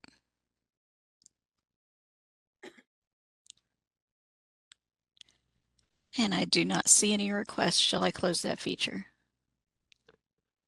Yes, thank you. You're welcome. Okay, thank you very much, Carrie. That concludes item number 14. Okay, moving on to agenda item number 15. These are the meeting minutes that we have in our binders at item number 15, XV. First, can I get a motion to adopt the minutes of the September 19 to 2024 California Board of Accountancy meeting, specifically agenda item 15A, which includes non-substantive edits that were noted after the materials were received?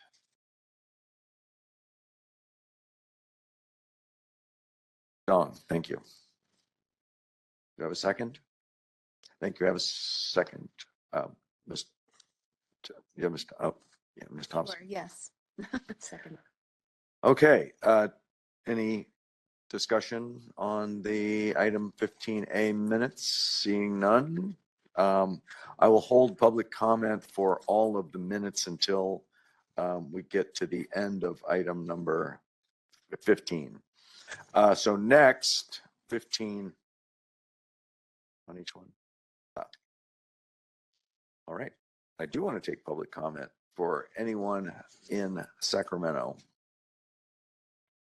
Seeing no public comment here, moderator, can you see if there is any public comment for item number 15A, the meeting minutes for September 19 and 20 California Board of Accountancy meeting?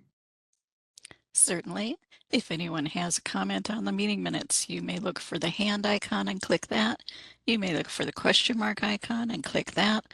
And our call-in users may press *3 to raise their hands. Any questions on the September minutes? I do not see any requests for comment. Shall I close that? Yes, thank you. You're welcome. Okay, item number 15B. Can we take a vote, please? Doug Aguilera, Patricia Batchelor. Yes. Nancy Corrigan. Yes. Nancy Dong. Yes. Dan Jacobson. Abstain. Christian Lotta. Yes. Tony Lynn. Yes. Joe Rosenbaum. Yes. Katrina Salazar. Yes. Teresa Thompson. Yes. And Yin Tu. Abstain. All right, the motion carries. Okay, now moving on to item number 15B, and this is to adopt the minutes for the special November 4, 2024 CBA meeting. Can I get a motion to adopt the meeting minutes of the September 4, 2024 meeting, which include an item 15B? I move that we accept these meeting minutes. Thank you. Can I get a second? Yes. I would like to second it. Okay, thank you. Do we have any discussion from any of the attendees here at the board? Do I have any public comment for those attending here in Sacramento? Seeing none, moderator, can you please open the lines to see if we have any public comment for item number 15B for those attending via WebEx?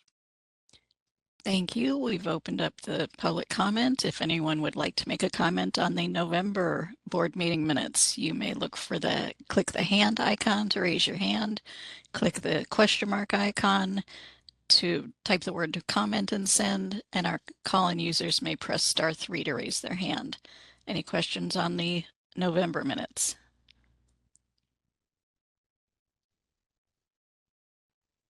I do not see any requests to comment. Shall I close that feature? Yes, thank you. Okay, Ms. Reed, can we take a vote? Yin Tu. Yes. Teresa Thompson. Yes. Katrina Salazar. Yes. Joe Rosenbaum. Yes. Tony Lynn. Yes. Christian Lotta. Yes. Dan Jacobson. Yes. Nancy Dong. Yes. Nancy Corrigan, Yes. Patricia Batchelor, Yes. and Doug Aguilera. And the motion carries. Okay, thank you very much. Okay, the next two items, items number 15C and 15D, are for the acceptance of minute meetings from two of our committees. The item C is the July 25th, 2024 CPC meeting, and the item number D is the July 11, 2024 EAC meeting. Do I have a motion to accept these committee meetings? Mr. Jacobson, I so move. do I have a second? I second it. Okay, thank you. Do I have any questions or comments from those here at the board? Michael Kenotes, legal counsel. I just want to clarify if the motion is just to the first set of minutes, which would be the Committee on Professional Conduct.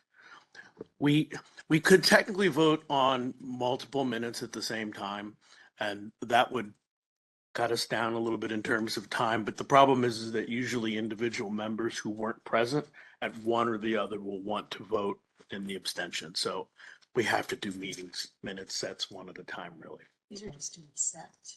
They're not to approve because they're committee. My apologies. Please continue. Please continue. My apologies. That makes sense. You had a motion second. Discussion. Do we have any public comment on items number 15C and D, which are the committee meetings for the CPC and the EAC? Any public comment here in Sacramento? Seeing none, moderator, can you open the lines to see if we have any public comment from those attending via WebEx for items number 15C and D? This is the moderator. If anyone has any comments on acceptance of the committee meeting minutes, you may look for the hand icon and click it. You may look for the question mark icon and click that. Type the word comment and click send. And our call-in users may press *3 to raise their hand. Any comments on the acceptance of the committee meeting minutes?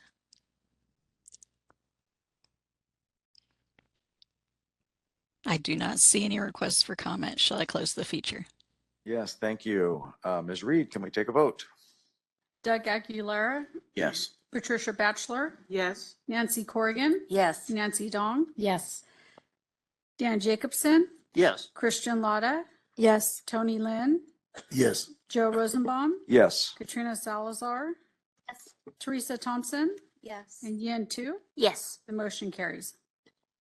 Okay, thank you very much. All right, continuing on now. Item number 16, other business, and we have some reports from our representatives at some of the other organizations. First is 16A, the AICPA. Item 16A1 is the report on meetings of the AICPA attended by a California Board of Accountancy representative, and we have two reports, the Board of Examiners and the State Board Committee. So first up, Board of Examiners, Katrina Salazar. Thank you so much, President Rosenbaum. Since our September board meeting, the last report, the Board of Examiners has met twice, working on the policies. At the November 19th meeting, which was, it feels so long ago, just a couple days ago, policies were adopted after having cleared legal and internal AICPA governance processes. There are membership and committee changes that are being adopted. Those are subject to a transition period as they will impact the Board of Examiners composition for membership as well as committee structure. And so the effective date for those membership related changes has a transition period going through the start of the AICPA volunteer year. So do note that I will share information with our executive officer about that so it can be evaluated for ongoing volunteer opportunities. In terms of exams, volumes that were expected are continuing to hold with exams. And this isn't new news, but I think it's worth repeating. The Board of Examiners has added an extra testing window for the disciplines in June of 2025. And this additional window is a one-time thing that's going to happen, but it's really specifically to accommodate all of the extensions that various jurisdictions have allotted to their candidates that are tied to a June 30th, 2025 deadline. And so hopefully that will be of benefit to candidates with that additional opportunity to test. But again, it is worth reminding that disciplines continue with that concept of a windowed examination format. So adding in a fifth window is kind of a big deal. I will share that the AICPA and the Board of Examiners continues to have discussions and work with NASBA about trying to look for ways to turn exam scores around to candidates a little faster. That is an ongoing area of feedback from students. And so that is an ongoing process. I think that's important just to note. Hopefully there will be future announcements. And so that really concludes my Board of Examiners report. Thank you so much. I'm happy to answer questions.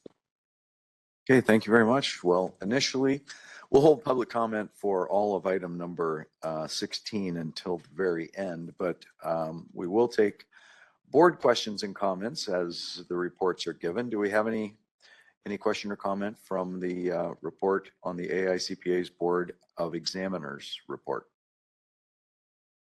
If not, we'll move on to the next one, which is the AICPA State Board Committee report from Nancy Corrigan. Thank you, Mr. President. The State Board Committee met virtually on October 8th. And at that meeting, as we do at all of those meetings, we kind of have an update on Board of Examiners activities at that time, focusing primarily on exam results and how that whole process is going, because that's so pertinent to everyone at this time. And we also have what we call State Board Hot Topics. So the members of that committee, and I think it's 11 or 13 members from various jurisdictions, kind of report in. Obviously, I told them what we're doing in California with the Shore CPA project, the PETH exam, sunset review, outreach activities, that kind of thing. But of interest to us, kind of interesting to see what other jurisdictions are doing. Others, and remember, these are CPAs, non-CPAs on this committee as well. We had universities that are offering raffles for scholarships to kind of enhance enrollment. So good for them.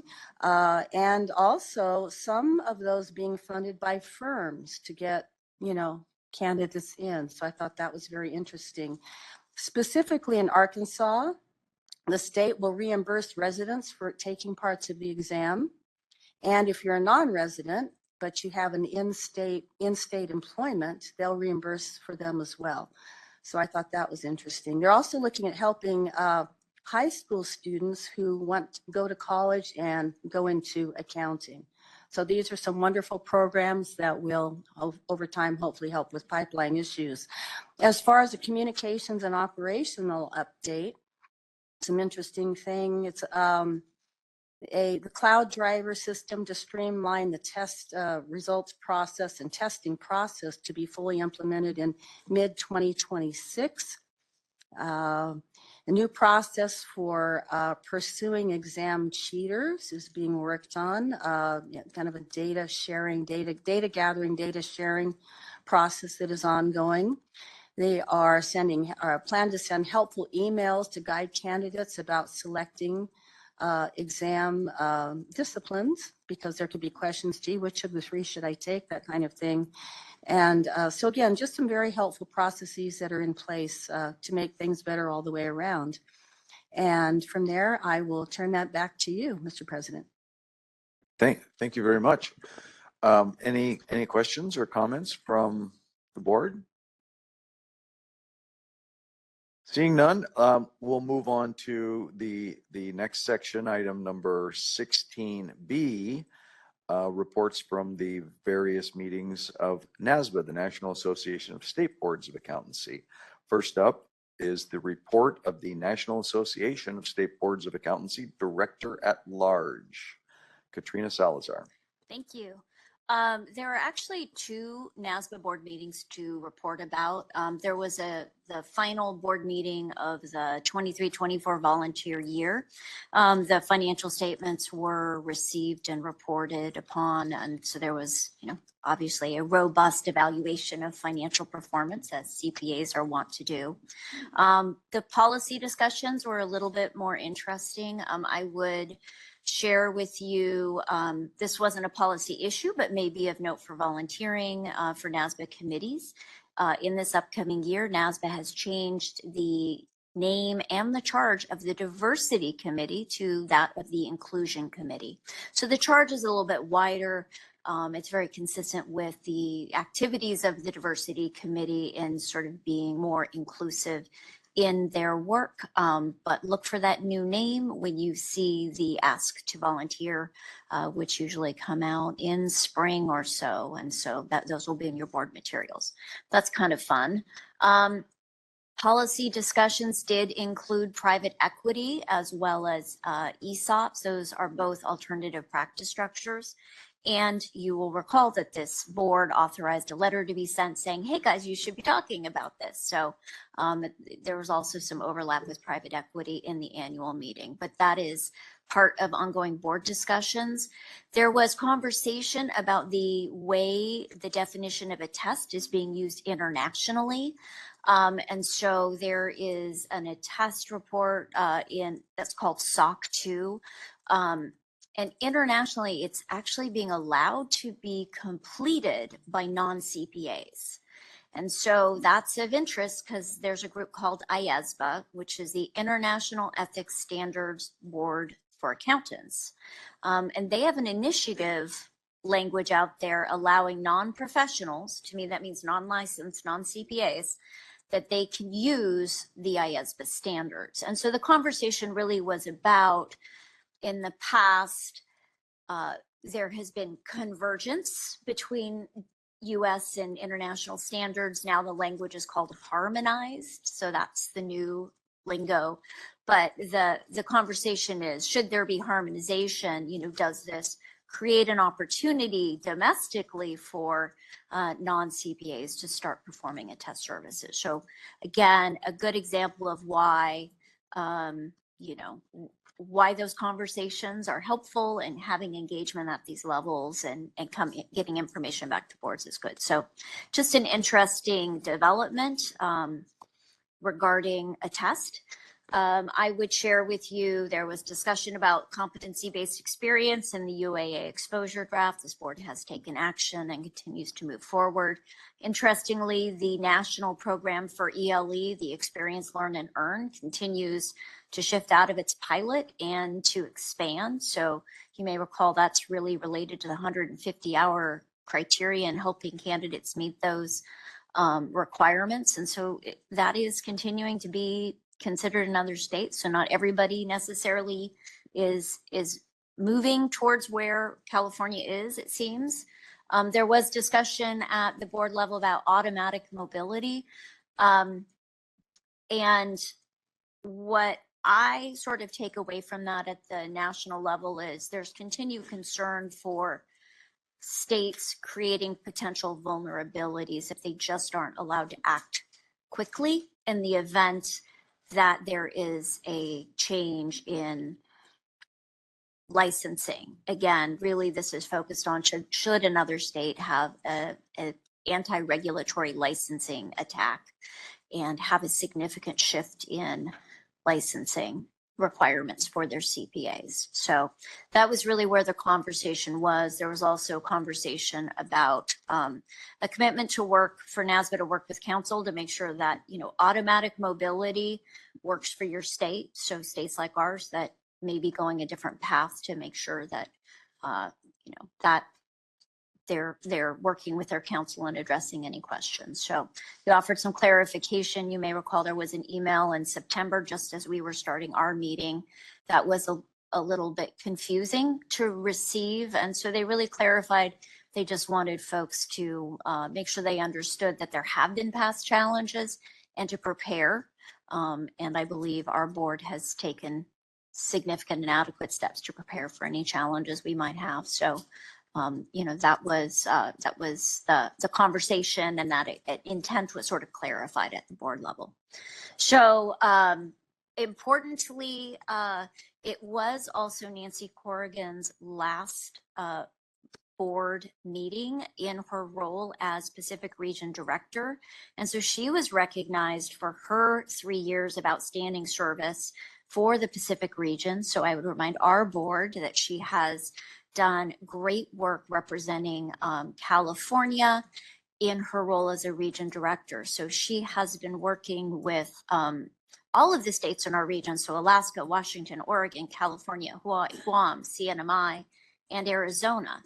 So working with presidents and their executive directors and or officers on outreach and call, and acting as a liaison between the states and NASBA. And so that's really invaluable. So as a California board member and as a NASBA board member, I just want to go on the record saying, Nancy, thank you so much. Your service was exemplary.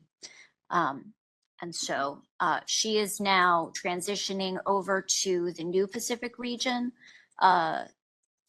director, who is Haley Lyon of Oregon. And so California, of course, will continue to participate, the president and the EO, in those calls, and Oregon will now be the conduit. So that, I think, is worth noting. So I look forward to keeping up and hearing about how California is doing through that method. There was also an inaugural meeting for the 24-25 NASBA board year. And I will share that there were elections for treasurer and secretary. Andy Bonner of Tennessee will continue to be the treasurer, and I was elected as the secretary for the upcoming year for the NASBA board. There was an email that went out to all of our, on November 18th, it does have brief board bios, so you can learn a little bit about who is representing all the jurisdictions at NASBA this year. So with that, that concludes my NASBA at-large report. Thank you. Thank you very much. And so, speaking of the Pacific Region Director, Nancy, you will give us a report on that. It would be your final report as the Pacific Region Director.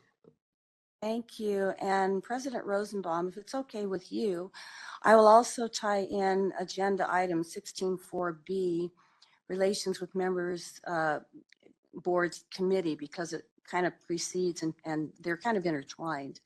So prior to the meeting in Orlando, we had a virtual meeting, the regional directors had a virtual meeting to kind of decide what questions we would like to pose to NASBA leaders, because they come into our committee and they will address items with us before the actual board meeting. So we did that, and then at our actual meeting on October 24th, we wanted updates on the licensing pathway issues and primarily the typical items that we've kind of been discussing later that are really, highlighted everywhere: pipeline issues, mobility issues. And so they will do that kind of thing and give us some insight before the actual meeting, and they did at that time.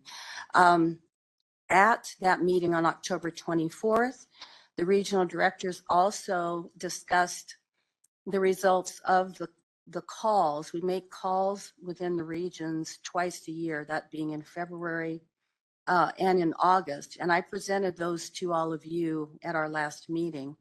But what we do is share with the other regional directors, so we all kind of know what's going on from a national standpoint. And so we did that. We then prepared topics for the annual meeting, because the regional directors then lead breakout sessions with their regions. And so we had various, I think Hawaii was the only one that didn't, that jurisdiction is the only one that didn't make it, but my other 7 jurisdictions did. And of course, at that, we had a representation from Mr. Franzella. So that was excellent. So now I can give you, that kind of covers that committee work. And at the breakout sessions, we talked about, of course, what's a hot topic, hot button, whatever's going on in your jurisdiction. They're all doing different things. Some are divided on the 120, 150, what they're going to do. Some are working on budgets. Some are, such as California, we're working on alternate pathways. Some are just trying to update, their regulations.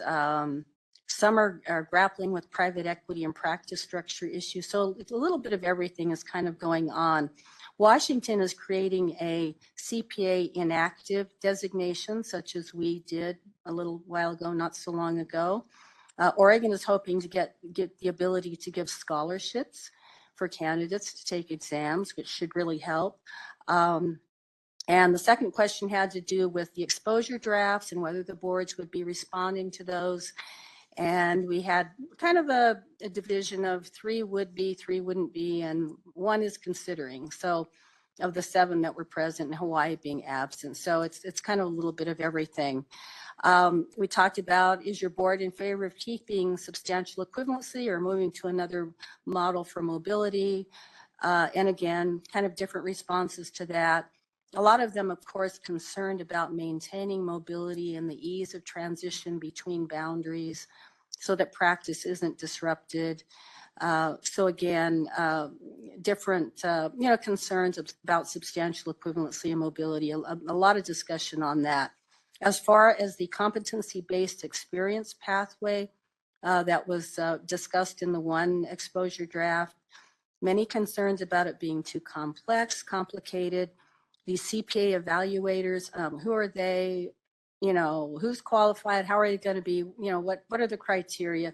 So a lot of questions like that. So very constructive and very helpful sessions. I have to say, the one that we held, I thought was particularly productive because I felt it was it was a calmer sharing of ideas and, what's your state doing? And they seem to kind of come to, I don't know, just some common knowledge and understanding of each other, a little more so than in some of the prior ones. Mr. Franzel, I don't know if that was your sense, but I definitely felt that.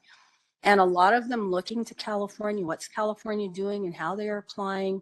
We do know that Oregon and Washington have been very aggressive in what they're doing, but yet sitting back and listening and trying to work together more so.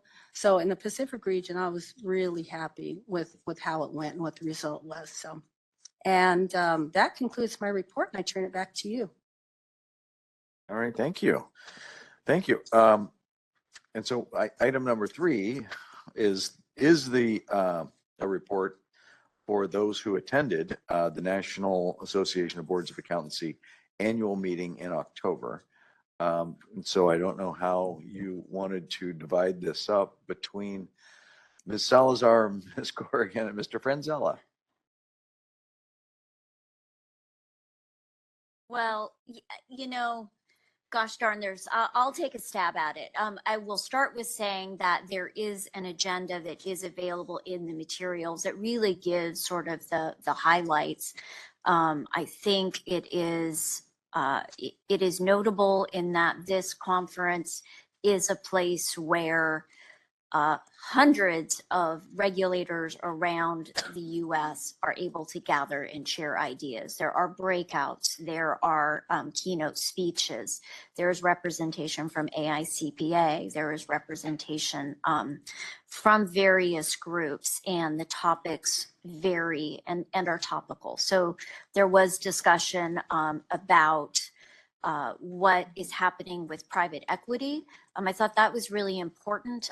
My observation was it was somewhat mechanical, and it was very helpful in understanding. It was very educational in that it covered the structure and what it is and how it functions. And I think what is left on the table at the national level and of course for jurisdictions is to really engage in, some of the implications of those structures and what it means for licensing and regulation. And so I think it set the stage for ongoing conversations, but for me, it really was sort of a start, and I would look forward to continued benefit from engaging with NASBA and in those conversations. So I would imagine there will be webinars and additional discussions at upcoming meetings. So again, the nice thing is the annual meeting does a lot to recap where we are. There's many things in flux with changes in states, with mobility. And so, you know, I think it really lends itself to say, please stay, for me to say, please stay engaged and please track with these. So for those that were able to participate, the information is available.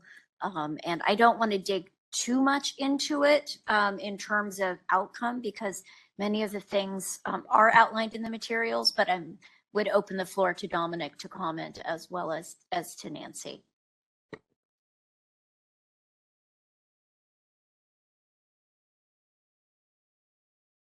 Necessarily have much more to add about that. There was an interesting AI presentation about, of course, the dangers of AI, and then of course the many benefits of AI in many fields, many industries and that sort of thing. So very interesting. So ongoing, we'll kind of see where that lands as it impacts the accounting profession. But it was really well-rounded and very informative. And I don't have much to add. Dominic, I don't know if you have anything else.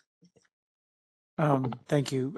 I would say that my biggest takeaway from it, aside from the discussion on the pathways and some of what was going on, is again echoing what Ms. Salazar said, and I believe was the intention of the incoming chair is to really focus in on this alternate practice structure. And I think to some extent, this board and much of the country has been focused on pipeline for the past couple of years, that sometimes, not that anybody's forgot about the other things that happen within the profession, but it's been such a focal point that some of the other lifts behind alternative practice structures have kind of taken a back seat a little bit. But in light of that discussion, in light of what's happening with the AICPA through peak, and I agree with Ms. Salazar, it felt kind of mechanical. They made it seem very easy, kind of but it's really not. It's very complicated. And from a regulator standpoint, there's a lot of layers that really come into it. So I do think that alternate practice structure is something that this board really needs to be mindful of and needs to probably be, not saying leading the charge, but definitely out in front of some of the regulatory discussions that come with it. So that was I was happy they did it, but now the real work needs to start kind of beginning. And I would just add on, because Dominic inspired me to maybe highlight something. An important part of the annual meeting is sort of the conclusion of the current chair's year, the projects that the current chair was starting. And those are the things that, the UAA and the comment letters, so those things are in transition and going through their comment periods right now. But importantly, it is where there is a welcome for the new chair, the inaugural speech for the new chair. So thank you, Dominic, for highlighting that. It is notable. Maria Caldwell is now the new chair for NASBA. That is important to know. I am pleased to have her there. Again, she's notable, just again, California caring about these issues. It is important to note she is the first woman of Hispanic origin to be in that role. So it was a sort of a historic moment for NASBA when she ascended to the chair position. And it was also the opportunity for NASBA to acknowledge the incoming vice chair, who will be chair of NASBA in another year, next October, and that is Nicole or Nikki Nealon of Nevada. And so that's notable for us because she is in a neighboring state. And so, it is kind of interesting to see and exciting to see that leadership closer, a little bit closer to home. And so I do think that leadership change is notable. And so I appreciate Dominic for sort of referencing it. It's a little buried in your materials, but there is information again in that email that went out with bios for your board representatives with NASBA. And I would say to our newer members, occasionally email, spam, updates, all that good stuff. If you are not receiving the correspondence from NASBA, reach out and that can be fixed, but you should be receiving periodic communications and hopefully you will find them helpful. Thank you so much. Thank you. One question or comment, I guess, is that there are certain of these things that have been kind of put on the back burner or are emerging and haven't been addressed yet, like, and particularly, I guess, the alternative practice structure. What's your feeling? I mean, it seems to me that this is something that really should be spearheaded by national organizations as opposed to the individual jurisdictions. Question whether or not they are, I don't know, up for the task or appreciate the urgency. I will tackle that one. I believe NASBA has heard boards like ours that have sent letters in saying we believe this is important. I believe it is being recognized at the board level, and so I would expect there to be action. And I've heard and express interest in this issue from the current chair, and I have to acknowledge, there's been a lot of heavy lifts and a lot of work being done. But I do believe as those things conclude that NASBA will be present and available for the representation that is needed. Also, we kind of, I mentioned in some of my reports, private equity as well as ESOP sort of in the same breath. And those are different issues per se. Not all states allow for employee stock ownership, but that is a discussion as maybe an opportunity for states. Maybe that would be have some desirable benefits. So I just want to kind of throw out there that it really is a lot of consideration for the pros and the cons and the impact to licensing and regulation with new structures, as well as whatever the next thing is that will be thought of, because I'm sure that there will be something around the corner that this board and NASBA probably hasn't even really surfaced to their radar. So with that, I would think that they are prepared, and I'm looking forward to those conversations.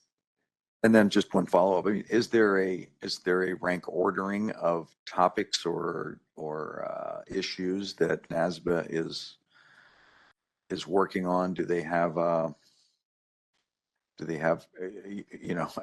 what order in which they are going to tackle some of these items? There is not. I know it is up there. I know that there is also the required need to conclude, and I would say a lot of the projects that started really need to be concluded at the end of the comment period. So I would expect NASB be working on both tracks, because honestly, there are conversations around mobility, around uniformity, around UAA, as well as alternative practice structures. So in the past, NASBA has always tried to move multiple issues forward. So I believe PE is going to be added into this, and it should all work together. Okay, thank you. Given that some of these were pulled together, do we have other reports? Ms. Corrigan. On 4A, my final report on the Enforcement Resources Committee.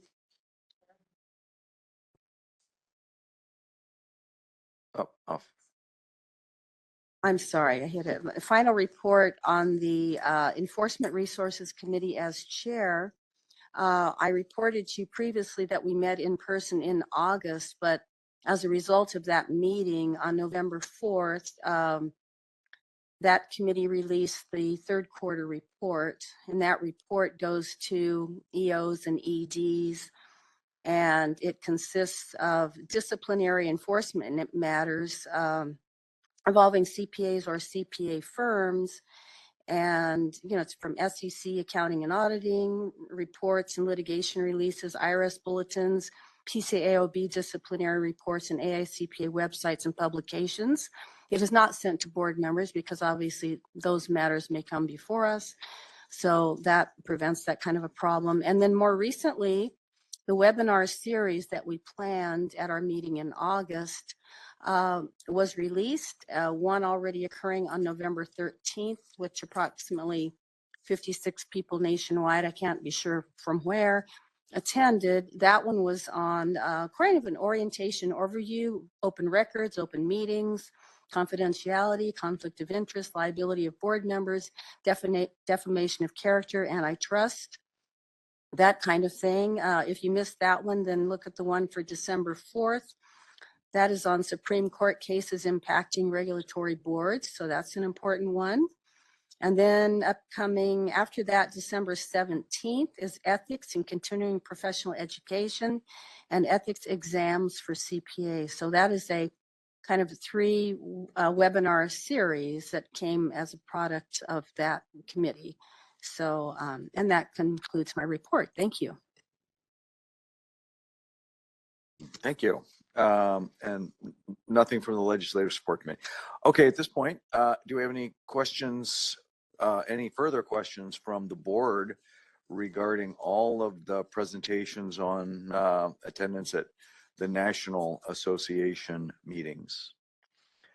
If none, I'll ask for any public comment for those attending here in Sacramento.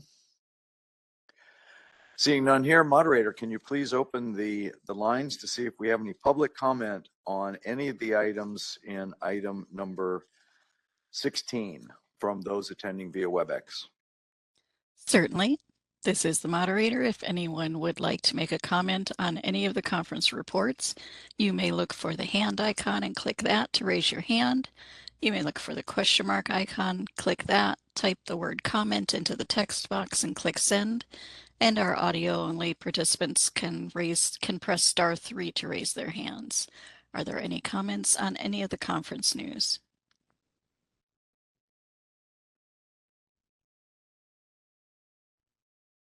I do not see any requests for comment. Shall I close those features? Yes, thank you. Okay, let's move directly now into item number 17, the report of the CPC from this morning. Thank you, President Rosenbaum. The Committee on Professional Conduct discussed potential ideas and concepts for policy changes about continuing education, or CE requirements, and the regulatory review course. The CE work group consisted of 2 board members, was formed at the March 2024 CBA meeting, and has met on 3 occasions since to discuss various CE regulation topics. Only one was discussed today regarding the regulatory review course PETH exam replacement. Additional topics will be presented at future meetings. As the work group discussed options for responding to the CBA's direction of exploring alternatives to the post-licensure regulatory review course, the possibility of a new licensure exam was explored. It was determined there was not enough content to warrant adding a new requirement for licensure that would add costs to test takers and the CBA. The outcome of their discussion was to continue requiring a regulatory review course post-licensure with the following recommendations. Require newly licensed CPAs to complete the regulatory review course within 6 months of licensure or before their first renewal, whichever comes first. Also, to increase the approval term of regulatory review courses from 2 years to 3 and require providers to fully reapply with their materials every 3 years to continue offering a course. Add the option of asking test questions throughout self-study regulatory review courses instead of only at the end to offer greater flexibility to course providers. Require regulatory review courses include information on CE requirements, current methods for renewing a license, and the purpose and differences between laws and regulations. And finally, require a provider issue an end-of-course feedback evaluation. There were other minor changes proposed. Staff asked the CPC to provide direction on the proposed policy changes to CE and the regulatory review course. The CPC agreed with the direction of the work group's recommendations as outlined in the agenda item. The CPC discussed the importance of notifying newly licensed CPAs of the need to complete the regulatory review course within their first 6 months of licensure. There is no action required on this item, but the CBA may wish to provide staff with additional feedback on the recommendations outlined in the agenda item. Staff will continue to present CE regulation topics at future CPC meetings, culminating with a CE rulemaking package for CBA approval at a later meeting. This concludes my report. I'll return it back to President Rosenbaum. Thank you very much for that. Is that both 17A 1 and 2? Yes. Okay, thank you. Do we have any questions or comments from the board on item number 17? Do we have any questions or comments from those in the public attending in Sacramento?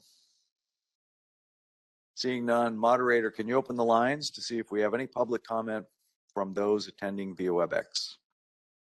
Certainly.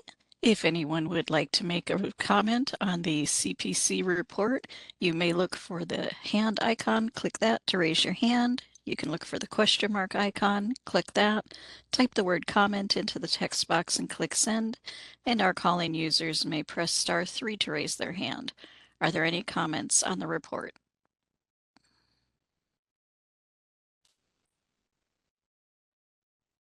I do not see any requests for comment. Shall I close that feature? Yes, thank you very much. You're welcome. Okay, nearing the end of this meeting, as well as nearing the end of our calendar year, we have item number 18, officer elections. Each year, the CBA elects a CBA president, vice president, and secretary treasurer. The CBA officer elections will be held in the following order: secretary treasurer, followed by vice president, and finally president. Attachments 1 through 3 in your binder are statements of qualifications that we've received from 3 of our CBA members. Doug Aguilera, CPA, seeking to serve as CBA secretary treasurer. Christian Latta, CPA, seeking to serve as CBA vice president, and Yen Tu, seeking to serve as CBA president. Prior to the leadership position vote, members that have not yet previously submitted a statement of qualifications will have an opportunity to express interest in the position, and all candidates will be given up to 5 minutes of floor time to describe why they are qualified for the position. Once all candidates are identified for the position and they have been provided the opportunity to address the CBA, a vote will be taken for each candidate starting in alphabetical order by the candidate's last name. The first nominee to receive a majority vote will win the officer position. The newly elected president, vice president, and secretary treasurer will assume their respective offices at the conclusion of the meeting and will serve 1-year terms. At this time, Douglas Aguilera has submitted a statement of qualifications for the secretary treasurer position. I'd like to open the floor and see if there are any additional members who would like to serve in this position. Again, candidates will be given up to 5 minutes of floor time to describe why they are qualified for the position.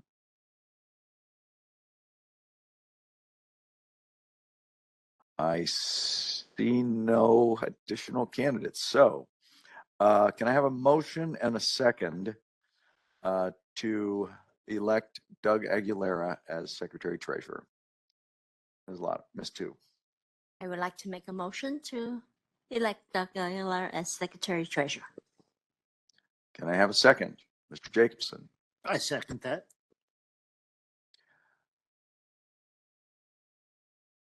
Do we have any public comment for those attending in Sacramento?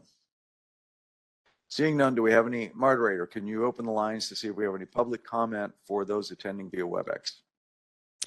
Thank you. If there's anyone who wouldn't like to make a comment about the nomination, you may look for the hand icon, click to raise your hand, the question mark icon to click to type the word comment and click send, or audio participants pressing *3 to raise their hand. Any comments on the nomination? I see no requests. Shall I close the public comment? Yes. Thank you. Thank you. Ms. Reed, can you take the vote? Yen Tu, Yes. Teresa Thompson, Yes. Katrina Salazar, Joe Rosenbaum, Yes. Tony Lynn, Yes. Christian Latta, Yes. Dan Jacobson, Yes. Nancy Dong, Yes. Nancy Corrigan, Yes. Patricia Batchelor, Yes. and Doug Aguilera. All right, the motion carries. Congratulations, Mr. Aguilera.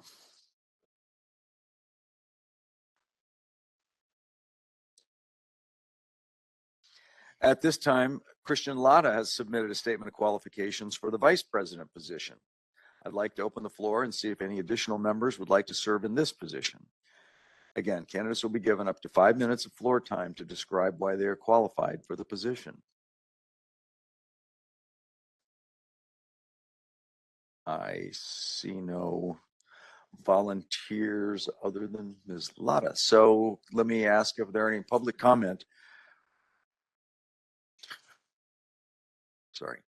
Could I have a motion to elect Christian Latta as vice president? Ms. Tu. I would be happy to make a motion to elect Ms. Latta for the vice president position. Can I have a second? Ms. Dong. Thank you. Any comment or discussion from the board? Seeing none, is there any public comment from those attending in Sacramento? Seeing none, moderator, can you please open the lines to see if we have any public comment for those attending via WebEx? If there is any comment about the nomination, you may click on the hand icon, you may click on the question mark icon, and our call-in users may press *3. Any comments on the nomination? I do not see any requests for comment. Shall I close public comment? Yes, thank you. Ms. Reed, can we take a vote? Doug Aguilera, Yes. Patricia Batchelor, Yes. Nancy Corrigan, Yes. Nancy Dong, Yes. Dan Jacobson, Yes. Christian Latta, Yes. Tony Lynn, Yes. Joe Rosenbaum, Yes. Katrina Salazar, Teresa Thompson, Yes. and Yen Tu. Yes. Motion carries. At this time, Yen Tu has submitted a statement for qualifications for the president position. I would like to open the floor and see if there are any additional members who would like to serve in this position. Candidates will be given up to 5 minutes of floor time to describe why they are qualified for this position. Seeing no additional candidates, can I have a motion to elect Yen Tu as president? Yes, Ms. Dong. Do I have a second? Mr. Jacobson. I second that. Do we have any discussion here amongst the board? Do we have any public comment from those attending in Sacramento? Moderator, can you please open the lines to see if there's any public comment from those attending via WebEx? Thank you. If anyone has a comment on the nomination, you may look for the hand icon, you may look for the question mark icon, and our call-in users may press *3 to raise their hands. Any comment on the nomination?